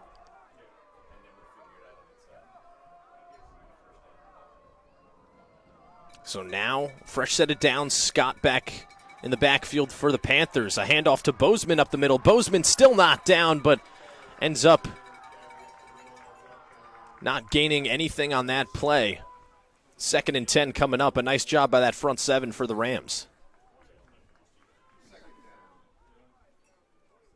And they have quite some size in that front 7 for Framingham State. Roland at 6'4", Paul at 6'3", Barron at 6 foot, and then Perter at 6'2". That's just the defensive line alone. And this is when the Rams were doing well in that first half defensively. They got the Panthers back into these 2nd and longs, 3rd and longs. See if they can stop them here with 2nd and 10. Broadnax in the shotgun, fires quickly. That one broken up by Arazo. Again, a nice job in there on that coverage. Pass was intended for Ashton Bryant on the far side there. And Arazo read that one nearly to perfection as he almost picked it off. He's going to wish he had the interception, but I think he played it perfectly. He got a good read on it, drove on the ball, knocked it away from Bryant. It's kind of a risky play for Arazo because if Bryant gets past him and makes the catch, there's nobody back there to stop him. But now 3rd and 10, this is where the Rams, they kind of want to be. They don't know that it's you go for it on 4th and 10.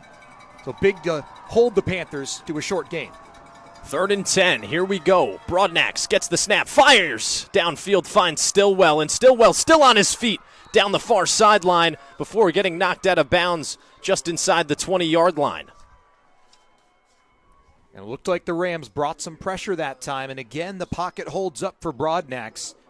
Stillwell finds space. Back-to-back 3rd and long conversions on this drive for the Panthers. Broadnax to Stillwell. Stillwell just doing a fantastic job of being Mr. Reliable here, the 6'2" sophomore out of Warner Robins, Georgia. Had 301 yards coming into this game today, as now here's Broadnax once again. Another quick fire and another route that gets jumped nearly right there. Pass gets broken up right there. Tyrell Fuller coming down from his position at strong safety to make that play. And those throws outside the numbers, a little bit risky for the Panthers, but they've kind of been living and dying by those dangerous plays all game long, haven't they? Yeah, and as you just mentioned, though, Broadnax has been much more effective over the middle than trying to go to the outside with his passes near either sideline. So maybe look for them to continue that. Maybe they'll scheme something up here to get one of their guys over the middle. 2nd and 10 now. From the 18-yard line, Broadnax drops back to pass, fires underneath. That one goes off the hands of his receiver. That one intended right there for number 87. That's Brandon Lawless, the 5'11" freshman out of Atlanta, Georgia. Yeah, Lawless was open on a crosser, but that's a tough throw for Broadnax to make against the grain. Looked like he kind of sidearmed it over there with Devine Johnson on the coverage. Ends up, once again, here we go, 3rd down and 10. It's about a 38, 39-yard field goal try from this spot. 3rd and 10 now from the Rams' 18-yard line. Broadnax in the shotgun, gets the snap. Hanging in the pocket, now has to step up as the pocket collapses, and the Rams take him down. Kamani Rowland, the first man in there, the 6'4" senior out of Canton, Massachusetts. And now, as you just mentioned, what do you do? It seems as though the Panthers will try and put up 3 points here and take a 13-point lead. Well, this is interesting. Eaker's longest this season is 42. This is going to be about 39, 40 yards.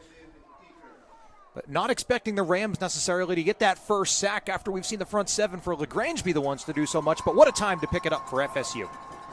So now Eaker, possibly the biggest kick of his career right here. That one is up. It seemed as though he slipped and it'll fall short.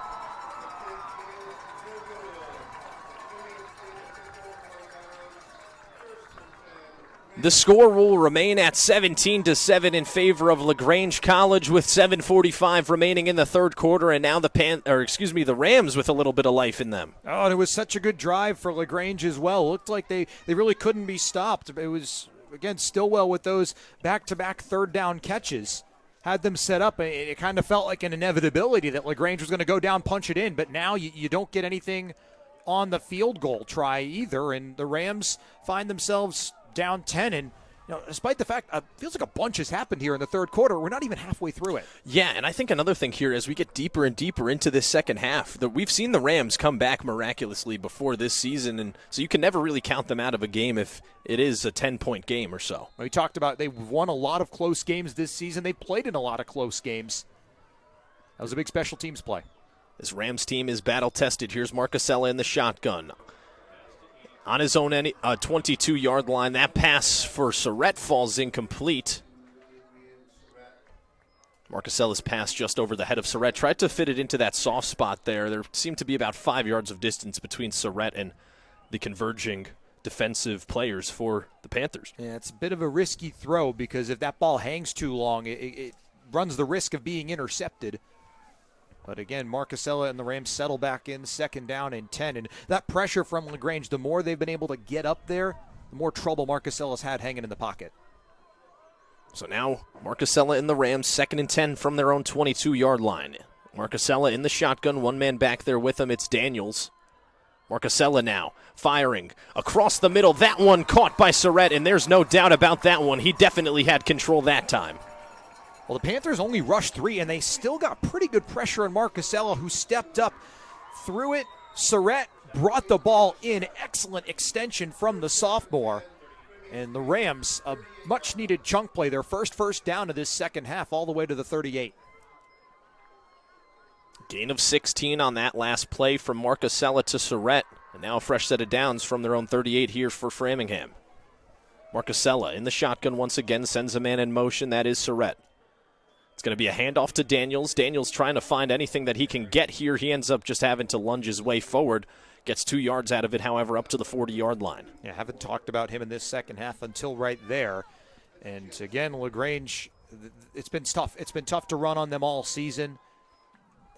Daniels broke that big touchdown, that 36-yard touchdown to give the Rams the lead in the first half, but not a bunch running the ball for the Rams outside of that. As the play clock continues to wind down here, the Rams have to get to the line of scrimmage and get this play off. Under 10 seconds now. 6:25 remaining on the game clock. Marcusella in the shotgun, gets the snap on 2nd and 8. Marcusella pressured immediately by Hudson. He just has to get rid of it, and he is able to.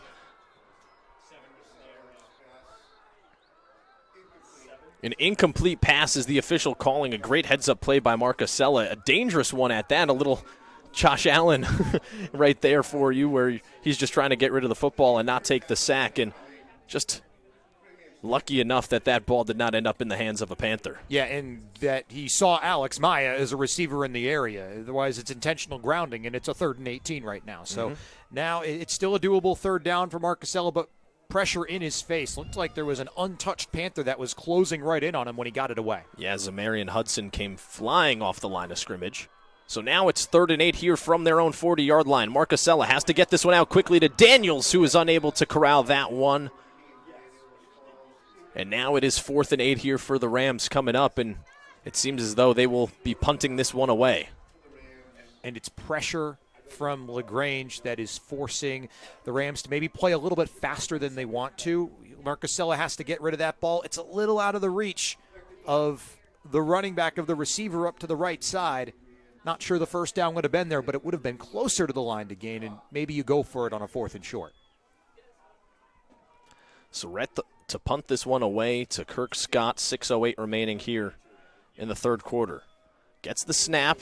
The punt gets away cleanly down the far sideline before sailing out of bounds. It's a short punt on behalf of Surrett there, but can you blame him? The pressure was immediately in his face, and he had to get that ball away. That was a 13-yard punt. That was not what the Rams were looking for. But once again, we've seen the Panthers are really making every play for the Rams blocking an adventure, whether it's been the the front seven closing in on defense, or these punts have even turned into an adventure. We've already had one block we've seen from the Panthers, and a couple that have been nearly blocked and forced just a 13-yard punt. Excellent field position. So the Panthers starting off at their own 47-yard line, already nearing midfield. Broadnax in the shotgun, gets the snap, firing, looking for Ashton Bryan, and once again, that's been the story of the day when Broadnax is looking to go downfield to one of his deep threats. He just continues to overthrow them. Now, wind is swirling around a bit. Not sure that there was enough wind to affect the ball sailing out of reach, but have tried that. Again, the deep ball outside the numbers, and it really just hasn't seemed to have been there very much. Again, Broadnax, less than 50% of his passes have been complete, but it feels like when it's not those 50-50 balls, he's played better than that. So now a 2nd and 10 from their own 47-yard line. Broadnax in the shotgun. Gets the snap, hands this off to Hayes. Hayes trying to fight his way for at least 5 yards, and he's able to do so. Into Rams territory, up to the Ram 48-yard line.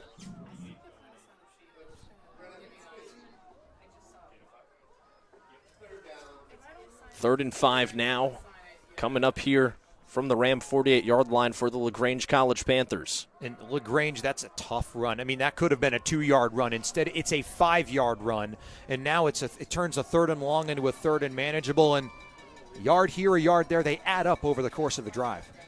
So now 3rd and 5. Broadnax in the shotgun with Hayes. He'll hand this one off to Hayes. Up the middle. Hayes bouncing it to the outside now before getting taken down from behind. Gets back to the line to gain, but a 4th and 5 coming up for LaGrange. It was Tyrell Fuller who got him from behind. There was help from James Wilder in front of Hayes, who Hayes was closing in on, but Fuller slowed him down on the way to Wilder. Excellent job by the pair of safeties combining on the tackle. And 4th and 5 does look like the punting unit will come out for the Panthers. Yep, and once again, another thing that we want to mention, we mentioned it earlier, but Fuller coming down from his strong safety position to make these tackles in that 3 to 5 yard range really goes to show you how quickly these safeties are able to figure out what's going on out on the field. A quick shift around here by the punting unit for LaGrange as Matson gets ready to boot this one away. He does. It is a high and short punt, so short punts from each team. Oh, and a fortuitous bounce right there for LaGrange as that ball landed right around the 20 and rolled all the way to the 10, and that is where Framingham State will start off this drive deep in their own end.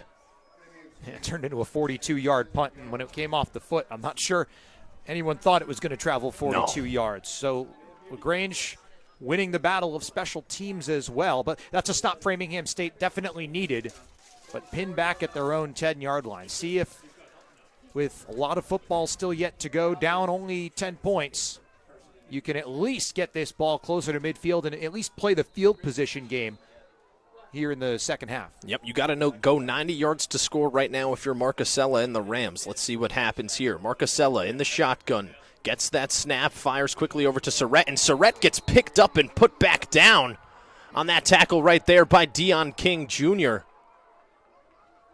Surrett's really been taking the brunt of the load here when it comes to big hits so far today. Yeah, Shapiro paid a heavy price for those 3 yards, and now 2nd and 13. That's something, too, for LaGrange, is they're making the Rams earn every yard, really, especially here in the second half. 2nd and 7 coming up from their own 13-yard line for Framingham State as the clock continues to wind down here. You don't want to get into desperation mode where you have to just start throwing the ball constantly here. You still want to remain a balanced offense if you're Framingham State. Marcusella in the shotgun, gets the snap. Surveying the field, he's got a clean pocket, fires deep down the field, he's got a man! It's Ty Kelly, the speedy Kelly, into Panther territory down around the 30-yard line. And a fantastic job right there by Marcusella, a huge chunk play. Yeah, Kelly was calling for it. There's a coverage bust. Haven't seen many of those for LaGrange. Someone fell down back there in the secondary, and the biggest play for Framingham State, both in, I think, magnitude and by actual yardage, puts them inside the 30.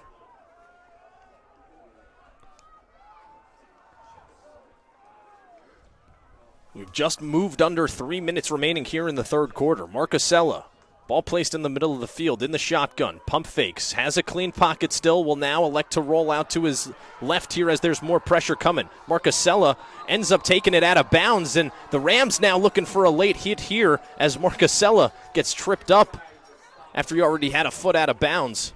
But a nice gain on that play by Marcusella, a gain of 9. So 2nd and 1 coming up here for the Rams with 2:37 remaining in the third quarter. And the first time in a while we've seen that offensive line for the Rams on back-to-back plays give Marcusella time to at least go through his reads, realize there's not much open here, but I've got some space to do it with my legs. So deep ball down the field to Kelly, followed up by the 9-yard run. 2 wide receivers split out wide on each side. Now a man in motion. That's going to be Kelly. Marcusella in the shotgun. Fakes the handoff, fires quickly over the middle to Surrett, and Surrett will get the first down up to the 15-yard line as the Rams continue to move the ball. It's only 4 yards, but again, those quick throws, they act as the run. And when you get into those second and shorts, you can just do so much more if you're Framingham State. And it certainly feels like the vibe in that offense, that huddle has certainly changed with that completion to Kelly. Yeah, and you just mentioned those quick 4-yard plays. Well, you get 4 yards on first down, 4 yards on second down, 4 yards on third down. That's a first down, and you continue to move the ball. So if Framingham can keep that up and average around 4 yards per play, they'll be pretty good here on offense. Marcusella in the shotgun, taking a shot for the end zone for Fowler. That one broken up at the near pylon right there.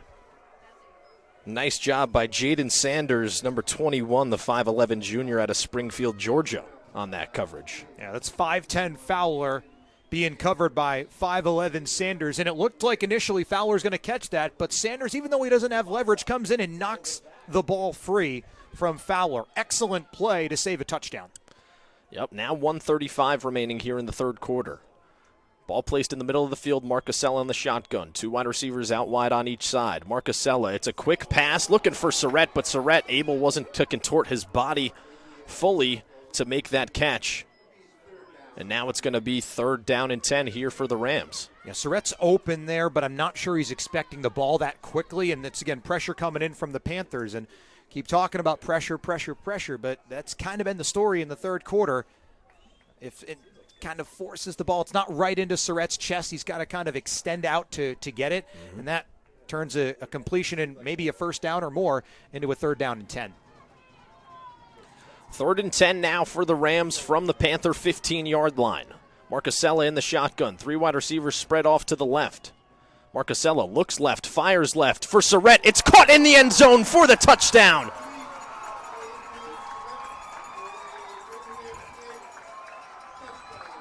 And he took a big hit right there, but was able to hang on to the ball for the touchdown. So Framingham State, a 90-yard drive capped off by a touchdown from Marcusella to Surrett. And now the Rams with a chance here to cut the lead to 3 with this next extra point attempt from Ty Kelly. Oh, that's trust right there. Marcusella to Surrett after the drop by Surrett. A dart. Surrett pinballs off a couple of defenders into the end zone, and a huge drive for Framingham State. Talked about them just needing to play the field position game. They go and get 6. That snap high. Ball gets down, however, and Kelly knocks that through the uprights. It's now 17-14, still in favor of LaGrange, but Framingham State with the momentum late in the third quarter. And it all started right there. And I started to feel the momentum swing after Eakin missed that extra point there. Yeah, it started with the sack on 3rd down to make that field goal longer. Yep. It kind of throws things off on the snap and getting the kick down, the slip. And then even though the Rams don't convert on that next drive, the defense stands up and haven't given up those big chunk plays ever since on LaGrange. Not to mention the grass is still slick as it was raining all throughout last night and early into the morning here in Framingham, Massachusetts. So that slick grass could still be playing a factor here when it comes to making those cuts and when it comes to changing direction for both teams. And do keep an eye, looking at the flags out that way. The wind is picked up from the start of this game, so the sun is out, but right now the kicks from right to left will be going into the wind. So now Mangus boots this one away. It's a short squib kick. That one retrieved by number 34. That's Ched Smith, and Smith works his way up to around the 41 or 42-yard line there. They'll officially mark him at the 41, saying his knee was down, and that is where the Panther offense will start off this next drive with 1:15 remaining here in the third quarter.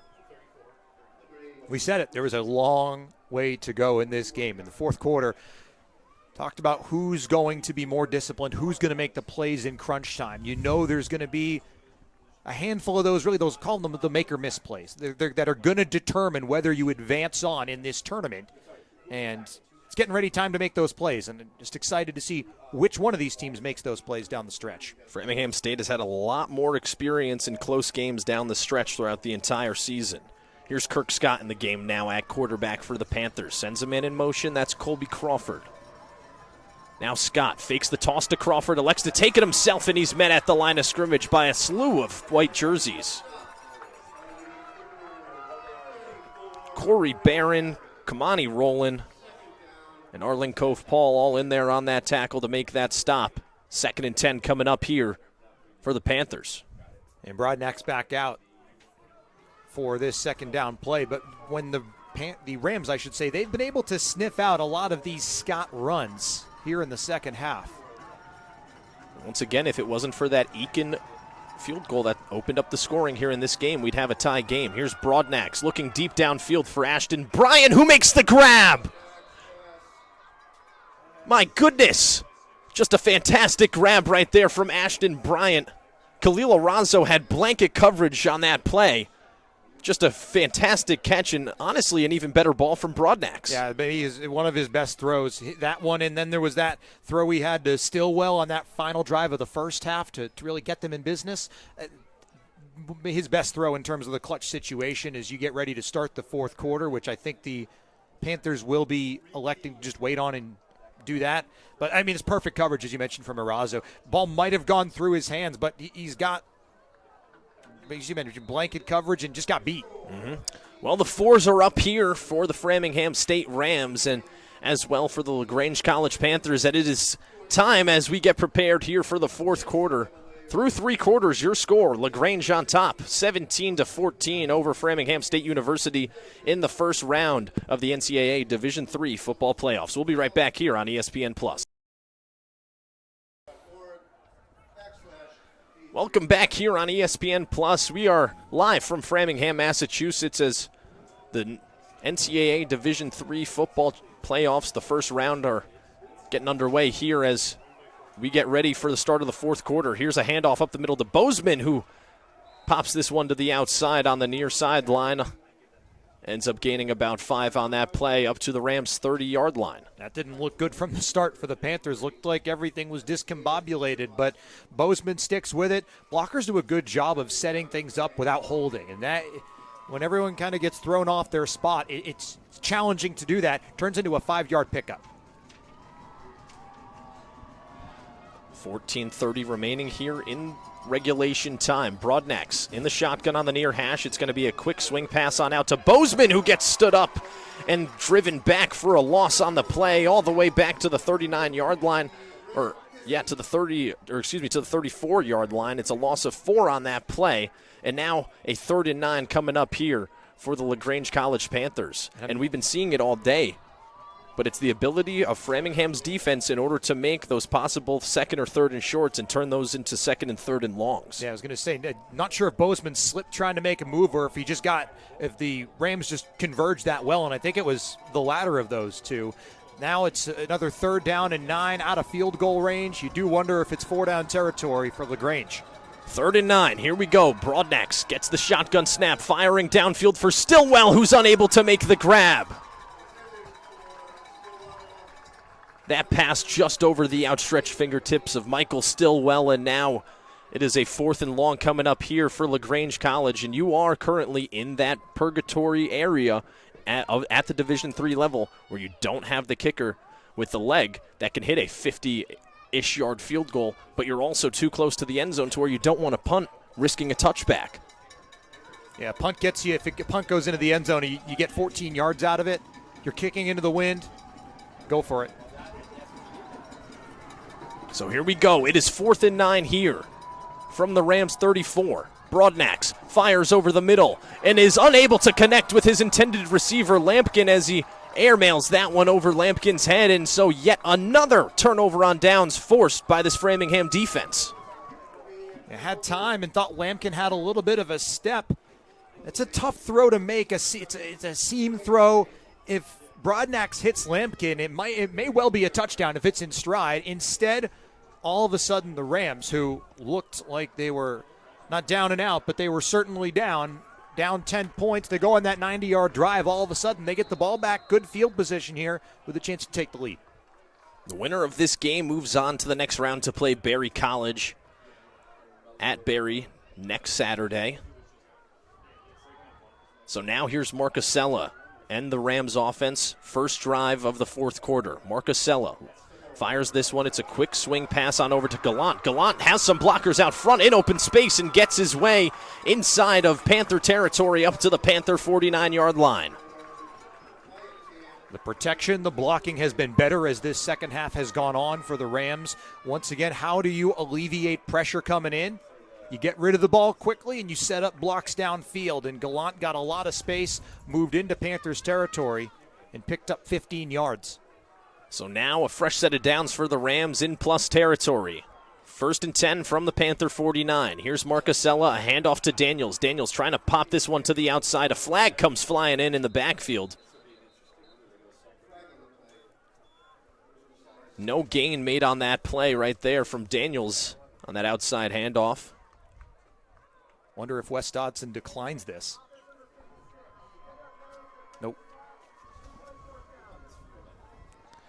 And that right there is going to be a holding penalty assessed to Joshua Louis, 6'1" freshman out of Lynn, Massachusetts. That'll move the Rams back 10, so 1st and 20 now coming up for Marcusella and the Rams offense from their own 41-yard line. Marcusella in the shotgun as the ball is placed on the near hash. Marcusella gets the snap. It's going to be a quick pass out to Daniels as there was pressure coming off the strong side from Hudson. That pass falls incomplete, so a 2nd and 20 now coming up for Framingham State.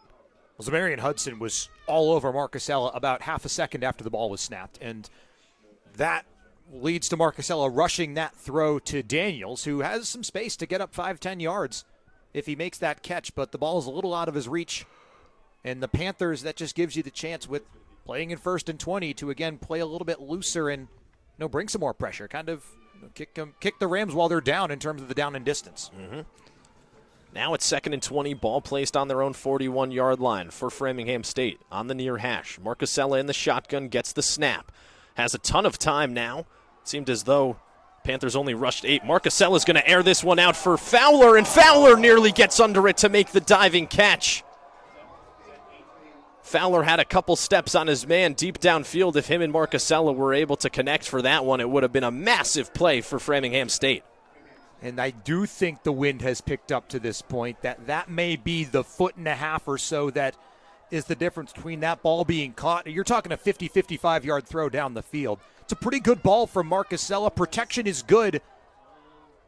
You almost take the chance on a play like that. Worst case scenario, it's intercepted, and you're essentially punting it. And now it's 3rd and 20 from your own 41. Are you in 4-down territory as of right now? You're down 3. There's still 12:22 to go, but if you're Coach Tom Kelly, do you want to get aggressive? I'm punting it here if it's 4th and long. I think you trust your defense. So now Marcusella ends up stumbling in the backfield and gets taken down back at his own 30-yard line. That may go down as the first sack for LaGrange. I think it will, as now it is 4th and 30 coming up here for Framingham State.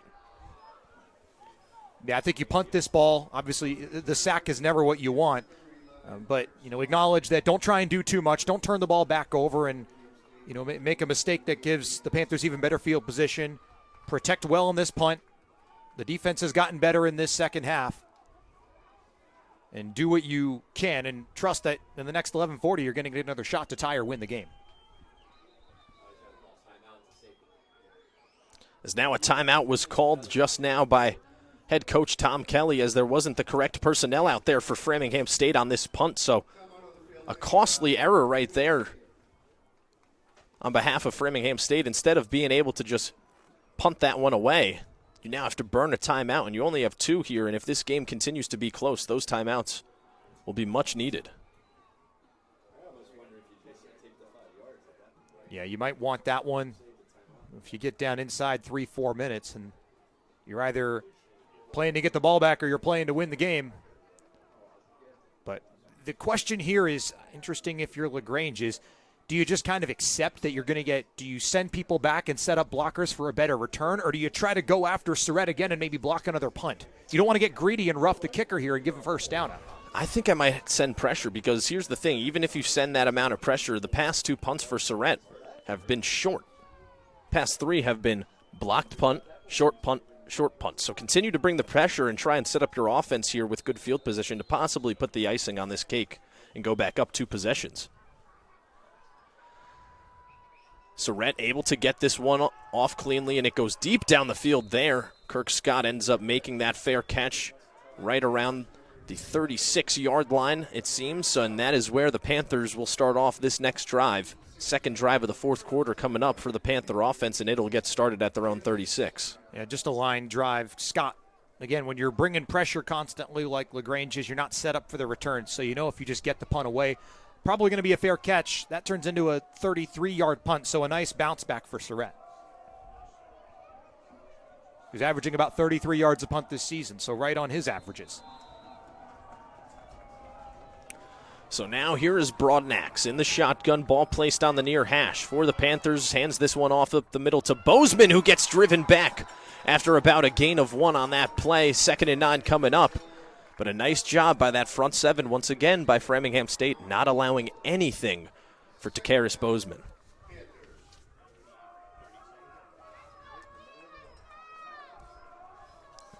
And for a team in LaGrange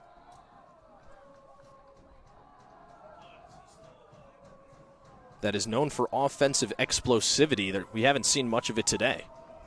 And I think a lot of that has to be attributed to the way that the Rams defense has been playing here.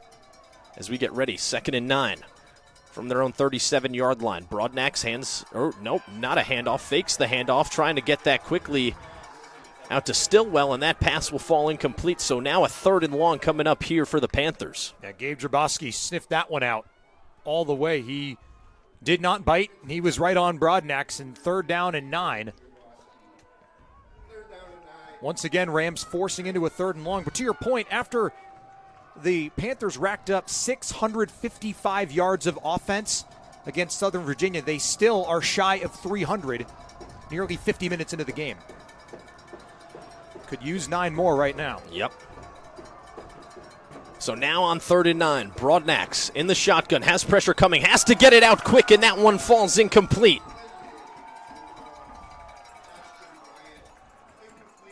Now that'll force the Panthers to punt here in the Rams defense. Feel like I've been saying this all day, but once again coming in clutch here for the Rams as a whole.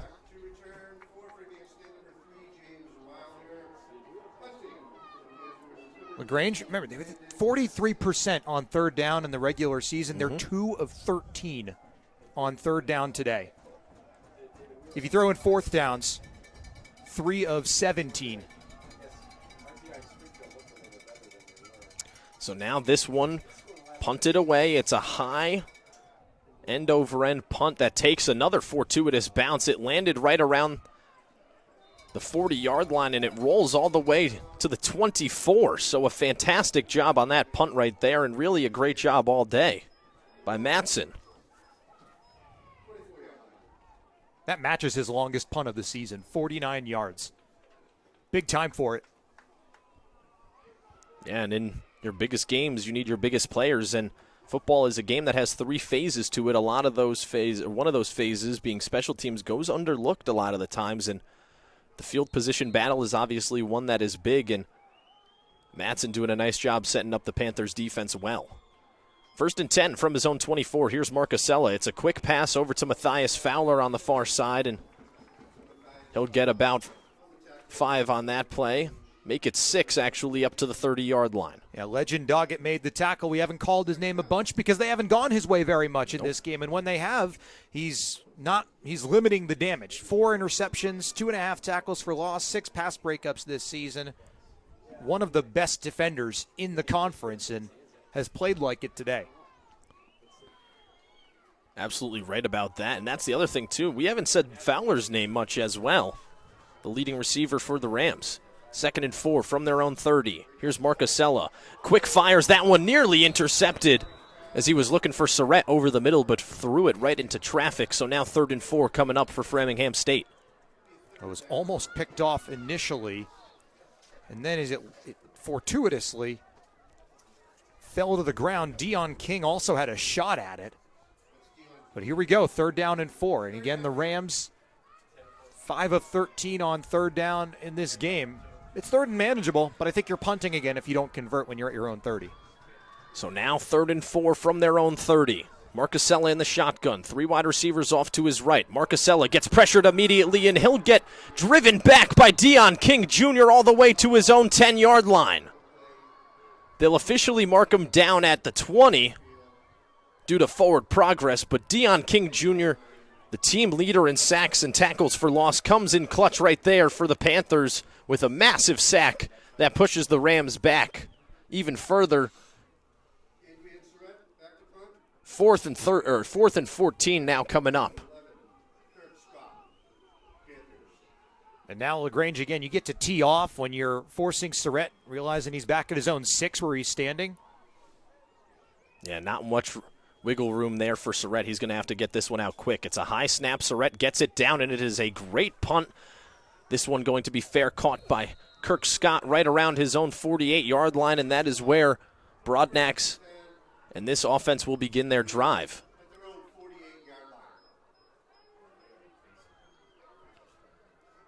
Framingham State still sticking around in this. You need a big defensive stop right here. And then hopefully something from your offense. 8:43 remaining in the 4th quarter. If you're just joining us, my name is Josh Barber. Alongside me, Paul Lambert. We are live here on ESPN Plus, bringing you coverage of the first round of the NCAA Division III football playoffs between the LaGrange College Panthers and the Framingham State University Rams. 8:43 remaining in the 4th quarter. LaGrange up 17-14. Here's a handoff up the middle from Broadnax to Hayes, and Hayes gets met at the line of scrimmage, gets driven back, actually losing a yard on that play. Just not a lot on the ground for either team this game. Neither's gotten to the century mark in terms of net rushing yards. That's a loss of a yard, and it's hard to convert on 3rd down when you're getting put into 2nd and 9, 2nd and 10, 2nd and 11, because you've got to get a chunk play in there somewhere, and LaGrange has just been limited on that here as the 3rd and 4th quarters have gone on. 2nd and 11. Broadnax will hand this one off up the middle to Bozeman this time, who's able to churn out a couple yards up to the 49-yard line. Gain of 2 on that play. 3rd and 9 now coming up for the Panthers. And it looked like trying to go counter that time where the Panthers trying to run back to the left side, but the Rams have seen this movie before, and they're not biting. And now we've seen the Panthers, when they've tried to convert on these 3rd and longs, it's been a lot of these 50-50 deep balls. And do you go back to that again, or do you try to give your quarterback protection and find something over the middle? Maybe call on Michael Stillwell here.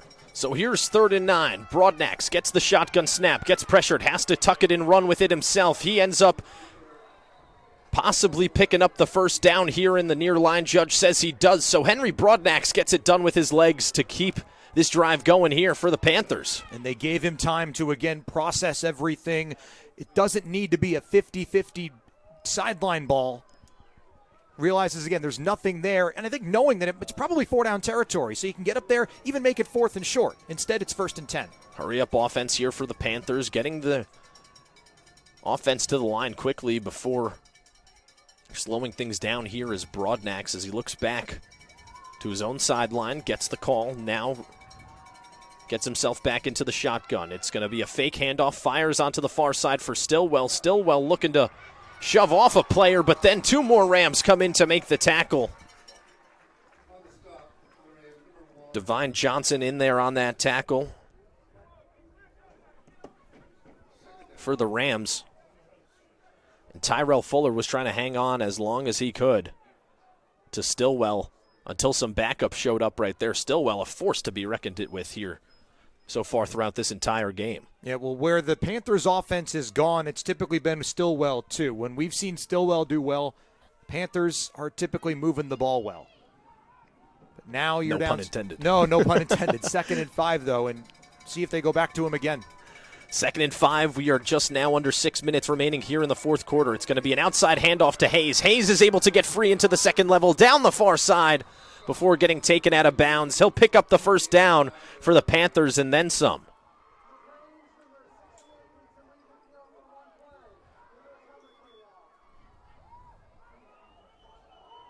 Aaron Hunter, the left tackle here for the LaGrange College Panthers, will have to take this next play off, but it is going to be a first down and 10 here for LaGrange.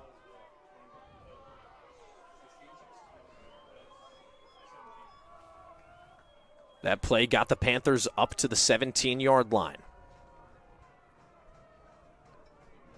They are now in the red zone, and a touchdown would put them up by 2 possessions here as we near 5 minutes remaining in the fourth quarter. It's going to be a handoff up the middle to Hayes once again, and Rowland is able to bring him down.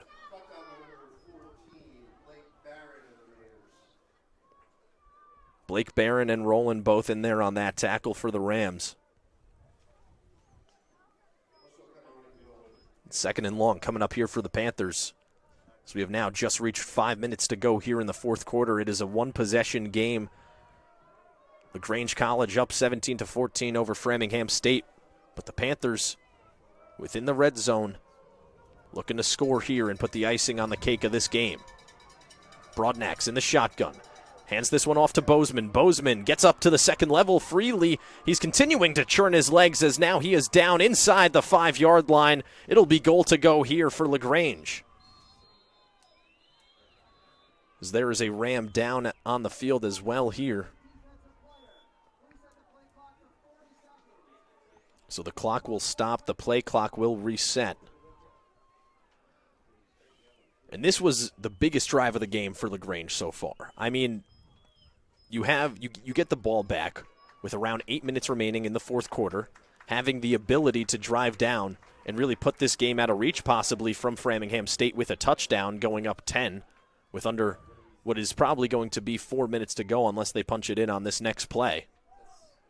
Sets yourself up pretty nicely to move on to the next round and play Barry. It does, and I think LaGrange, after we talked about it, they've kept the ball on the ground this drive. We've seen the deep ball, it just hasn't worked for a good chunk of this game. And right now, you're up by 3. You don't need to throw your way back into the game. You don't need a big chunk play. If anything, you want to shorten this game as much as you can, end this drive with a touchdown run, and they have really going back-to-back runs to set themselves up. How about the effort from Hayes and Bozeman on the ground so far today? First and goal from the 4 here for the LaGrange College Panthers with a chance to take a 2-possession lead with a touchdown. Ball placed on the far hash.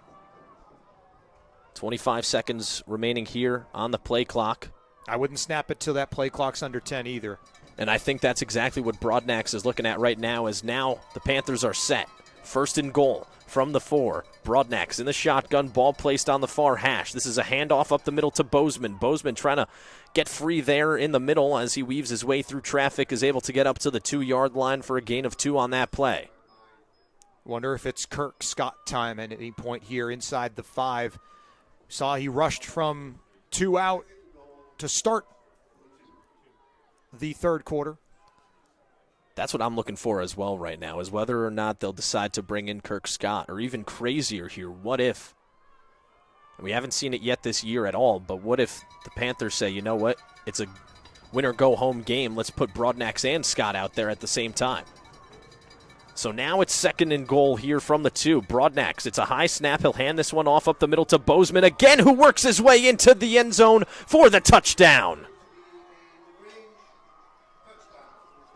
What a drive for the Panthers in a spot where you're up 3 and it almost feels like you need a touchdown to, you're not quite put the game away, but put yourselves in the prime position. Just continue to pound the ball. And how fitting it ends with a Bozeman touchdown where he has to power through a couple of Rams defenders to get himself across. And they get that 2-score lead back to the Panthers. Well, the snap is down, the hold is good, and the kick is up and good here. So the Panthers will now regain a 10-possession lead over the Framingham State University Rams. It's 24-14 with 3:15 remaining here in the fourth quarter. And right there, just a fantastic, fantastic drive by the LaGrange College Panthers. Being able to go down all the way and put what could be the icing on the cake here as you're up 2 possessions, you're up 10 points, under 4 minutes to go, exactly as I had discussed earlier while the Rams had a player down. And it's just, the Rams have been in a lot of close games throughout the entire season, many more close games than the Panthers have been. And it's just, the Panthers, there was a chance there where it looked like this game could have gotten away from them as the momentum was heavily in the favor of the Rams at one point early on in that first half, and even earlier in this half in the third quarter going into the fourth quarter. And that defense has just done such a great job for the Panthers to set up the offense to go down and but extend their lead, I should say, to 10 points here as we get ready to go. And do it on a 5.5-minute, 9-play drive. When you started at your own 48-yard line, impressive. So now this one booted down deep into Framingham territory, returned by Wilder. Wilder breaks free of one tackler, still on his feet up to the 35-yard line. They'll officially mark him down at the 36. 3:06 remaining here in the fourth quarter. We've seen miraculous comebacks from the Rams before. Do they have any more of that magic left in them? Well, you still got the 2-minute timeout. You got some timeouts to work with if you're Tom Kelly. But Yep. I think you really want to score this touchdown outside of the 2-minute timeout. I know it's only 1 minute and 6 seconds, but you got to get the first points before you can worry about the onside kick and recovering. 66 seconds to go, 64 yards here down the field. That's what the Rams are looking for. Here's an end around to Matthias Fowler, and Fowler will actually lose a yard on that play back to the 35.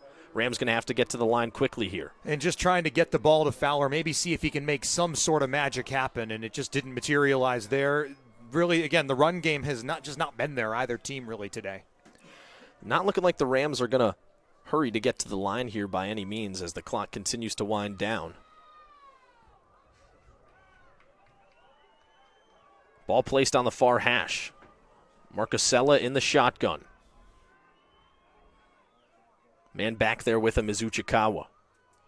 Now Marcusella, a high snap, gets received by Marcusella. A quick pass on to the near side for Maya is caught, although he gets taken down after a gain of about 3 on that play, up to the 38-yard line. Yeah, Jaden Sanders made the tackle, and once again, it looks like the Rams are going to let this run down to the 2-minute timeout. Just not.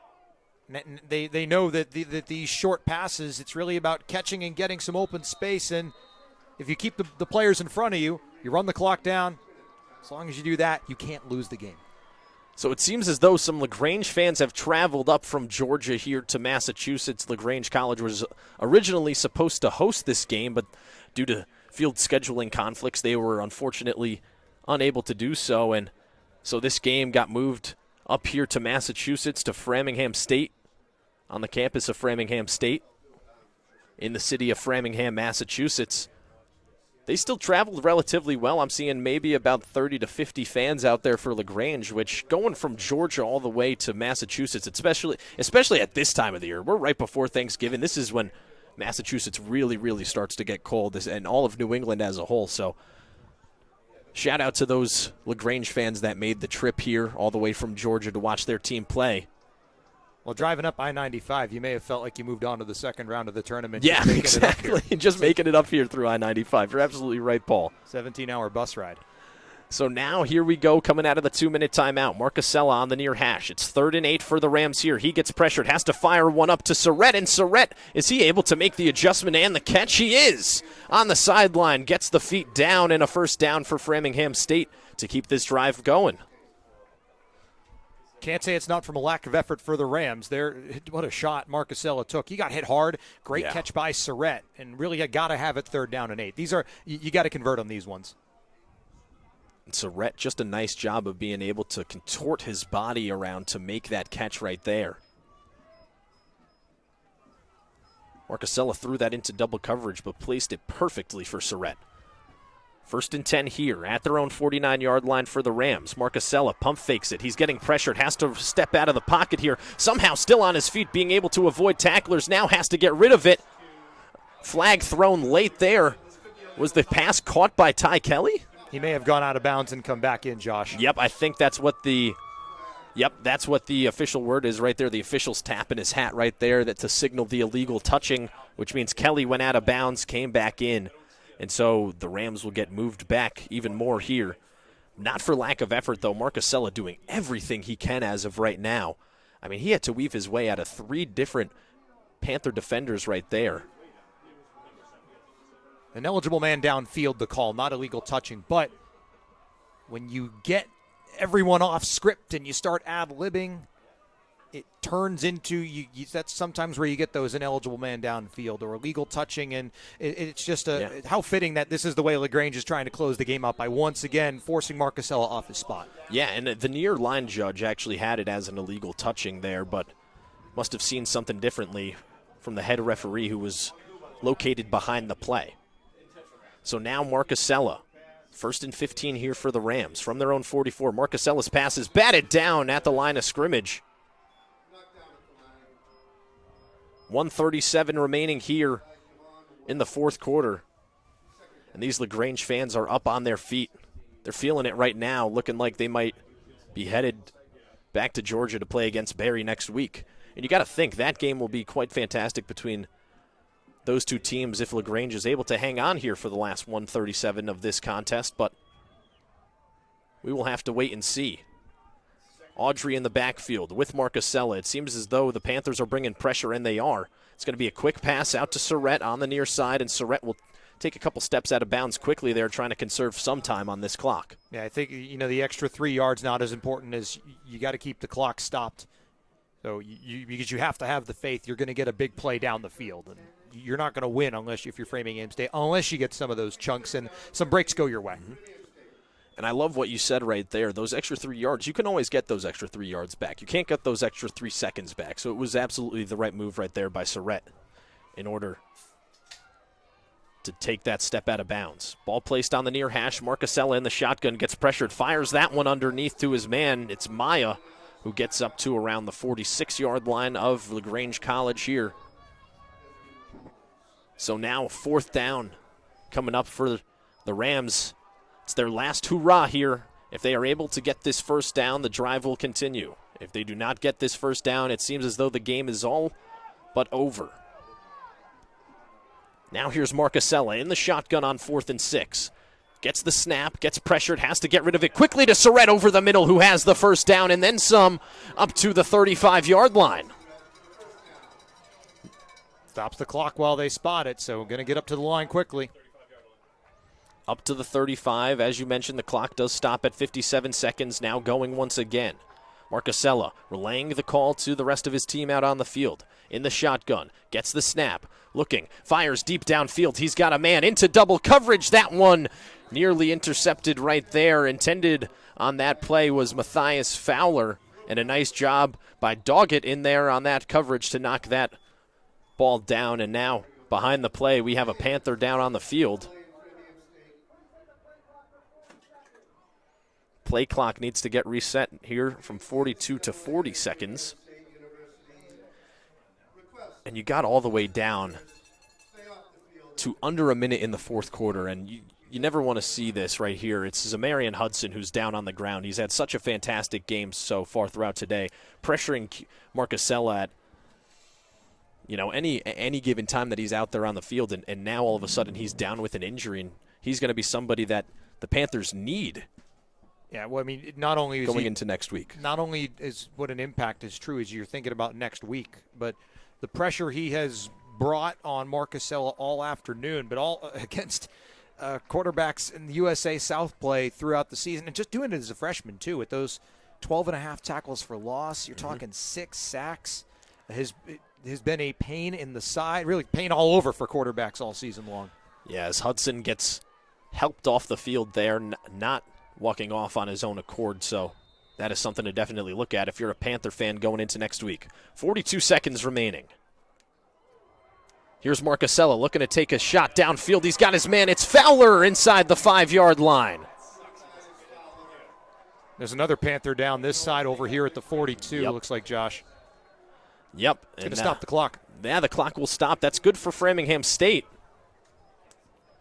as they are now within the 5-yard line. Goal to go here for the Rams.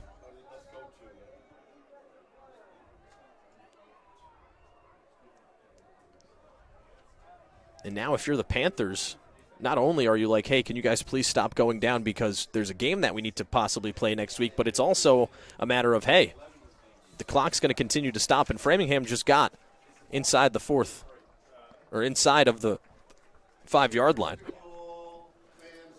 Ronte Grady was the injured player, the 6'3" freshman out of Norcross, Georgia. He's had one heck of a game so far today. He's tipped 2 different passes at 2 different occasions at the line of scrimmage. Active hands from his position at the defensive line, on the defensive line.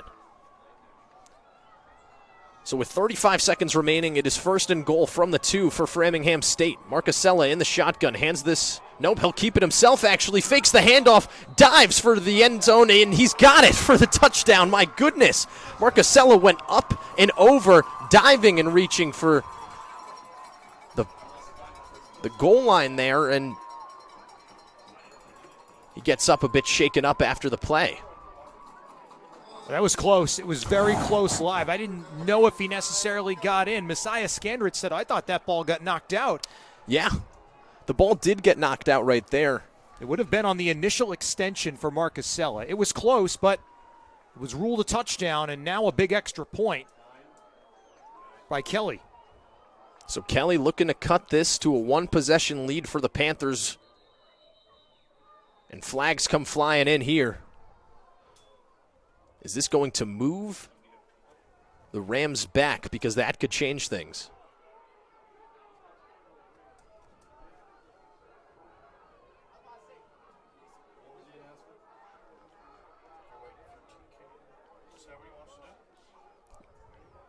It seems as though it might be a penalty on the Panthers here. It will be, as head coach Tom Kelly decides to decline the call. So we'll get reset here with 23 seconds remaining. Kelly can make this a 3-point game with this next extra point. So here we go. Snap. Hold is good. Kick is on its way, and it is through the uprights. We got ourselves a 1-possession game here. Oh, and a flag now on the field as there are some extracurriculars going on after the play between both teams. Yeah, there was someone who got shoved down. I think it was Grady who went down. I think a Ram shoved him, and what that could affect is where the ball is going to be placed on the kick. If you're talking about recovering an onside kick, if you're Framingham State, you don't want to lose field position. No, absolutely not. And so this could be interesting here, depending on what the referees call, and we're about to get word.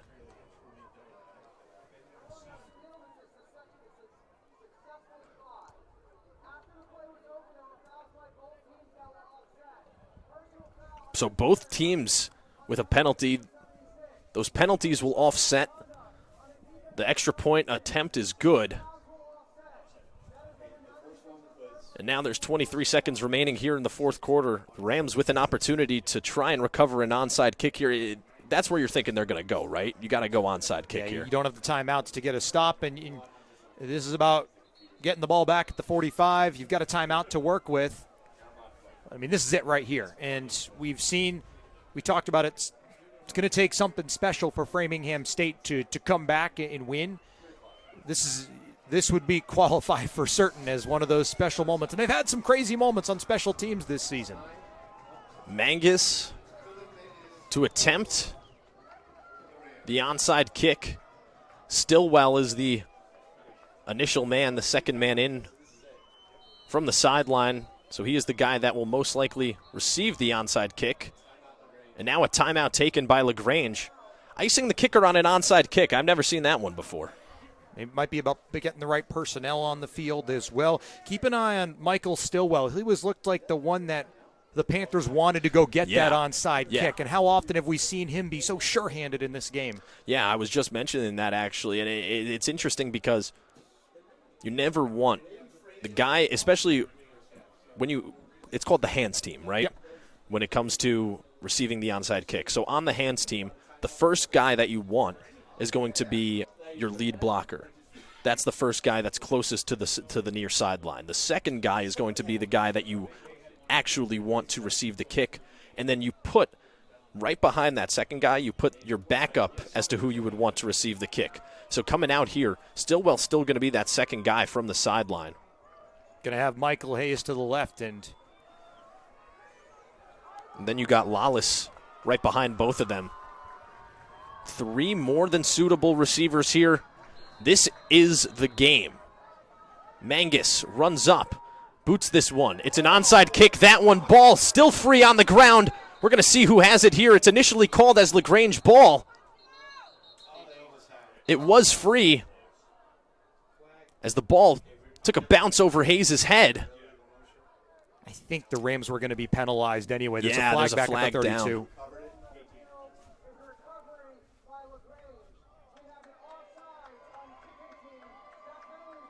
Offsides on the Rams has been declined. Michael Stillwell, as we had just mentioned him, ended up being the one to recover the ball there for LaGrange.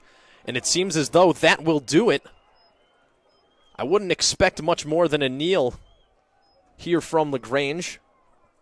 Yeah, Panthers fans are going to get ready to start celebrating a ticket to the next round of the NCAA tournament. And for the 9-game winning streak they had to end the regular season, to go 7-0 in USA South play, then have to play their game, make that trip up to Massachusetts, play a cold game on the road, tough environment. This has been a really impressive effort from LaGrange's. They certainly earned their win, even on that onside kick. Absolutely right about that, Paul, as Broadnax will take that snap right there and kneel that ball down. And it seems as though now that will do it, as both teams coming together to shake hands here at the 50-yard line. A valiant effort and a fantastic season here from Framingham State University, but they will fall short. And once again, something that I've been mentioning throughout the entire broadcast, that Eakin field goal at the beginning of the game to go up 3-0 ended up being the difference maker, as the LaGrange College Panthers will move on to the next round of the NCAA Division III football playoffs. They beat the Framingham State University Rams by a score of 24-21 in Framingham, Massachusetts, and will move on to play against Barry next Saturday. So on behalf of Paul Lambert, thank you for tuning in here on ESPN Plus. My name is Josh Barbara, and we will see you next time. Peace.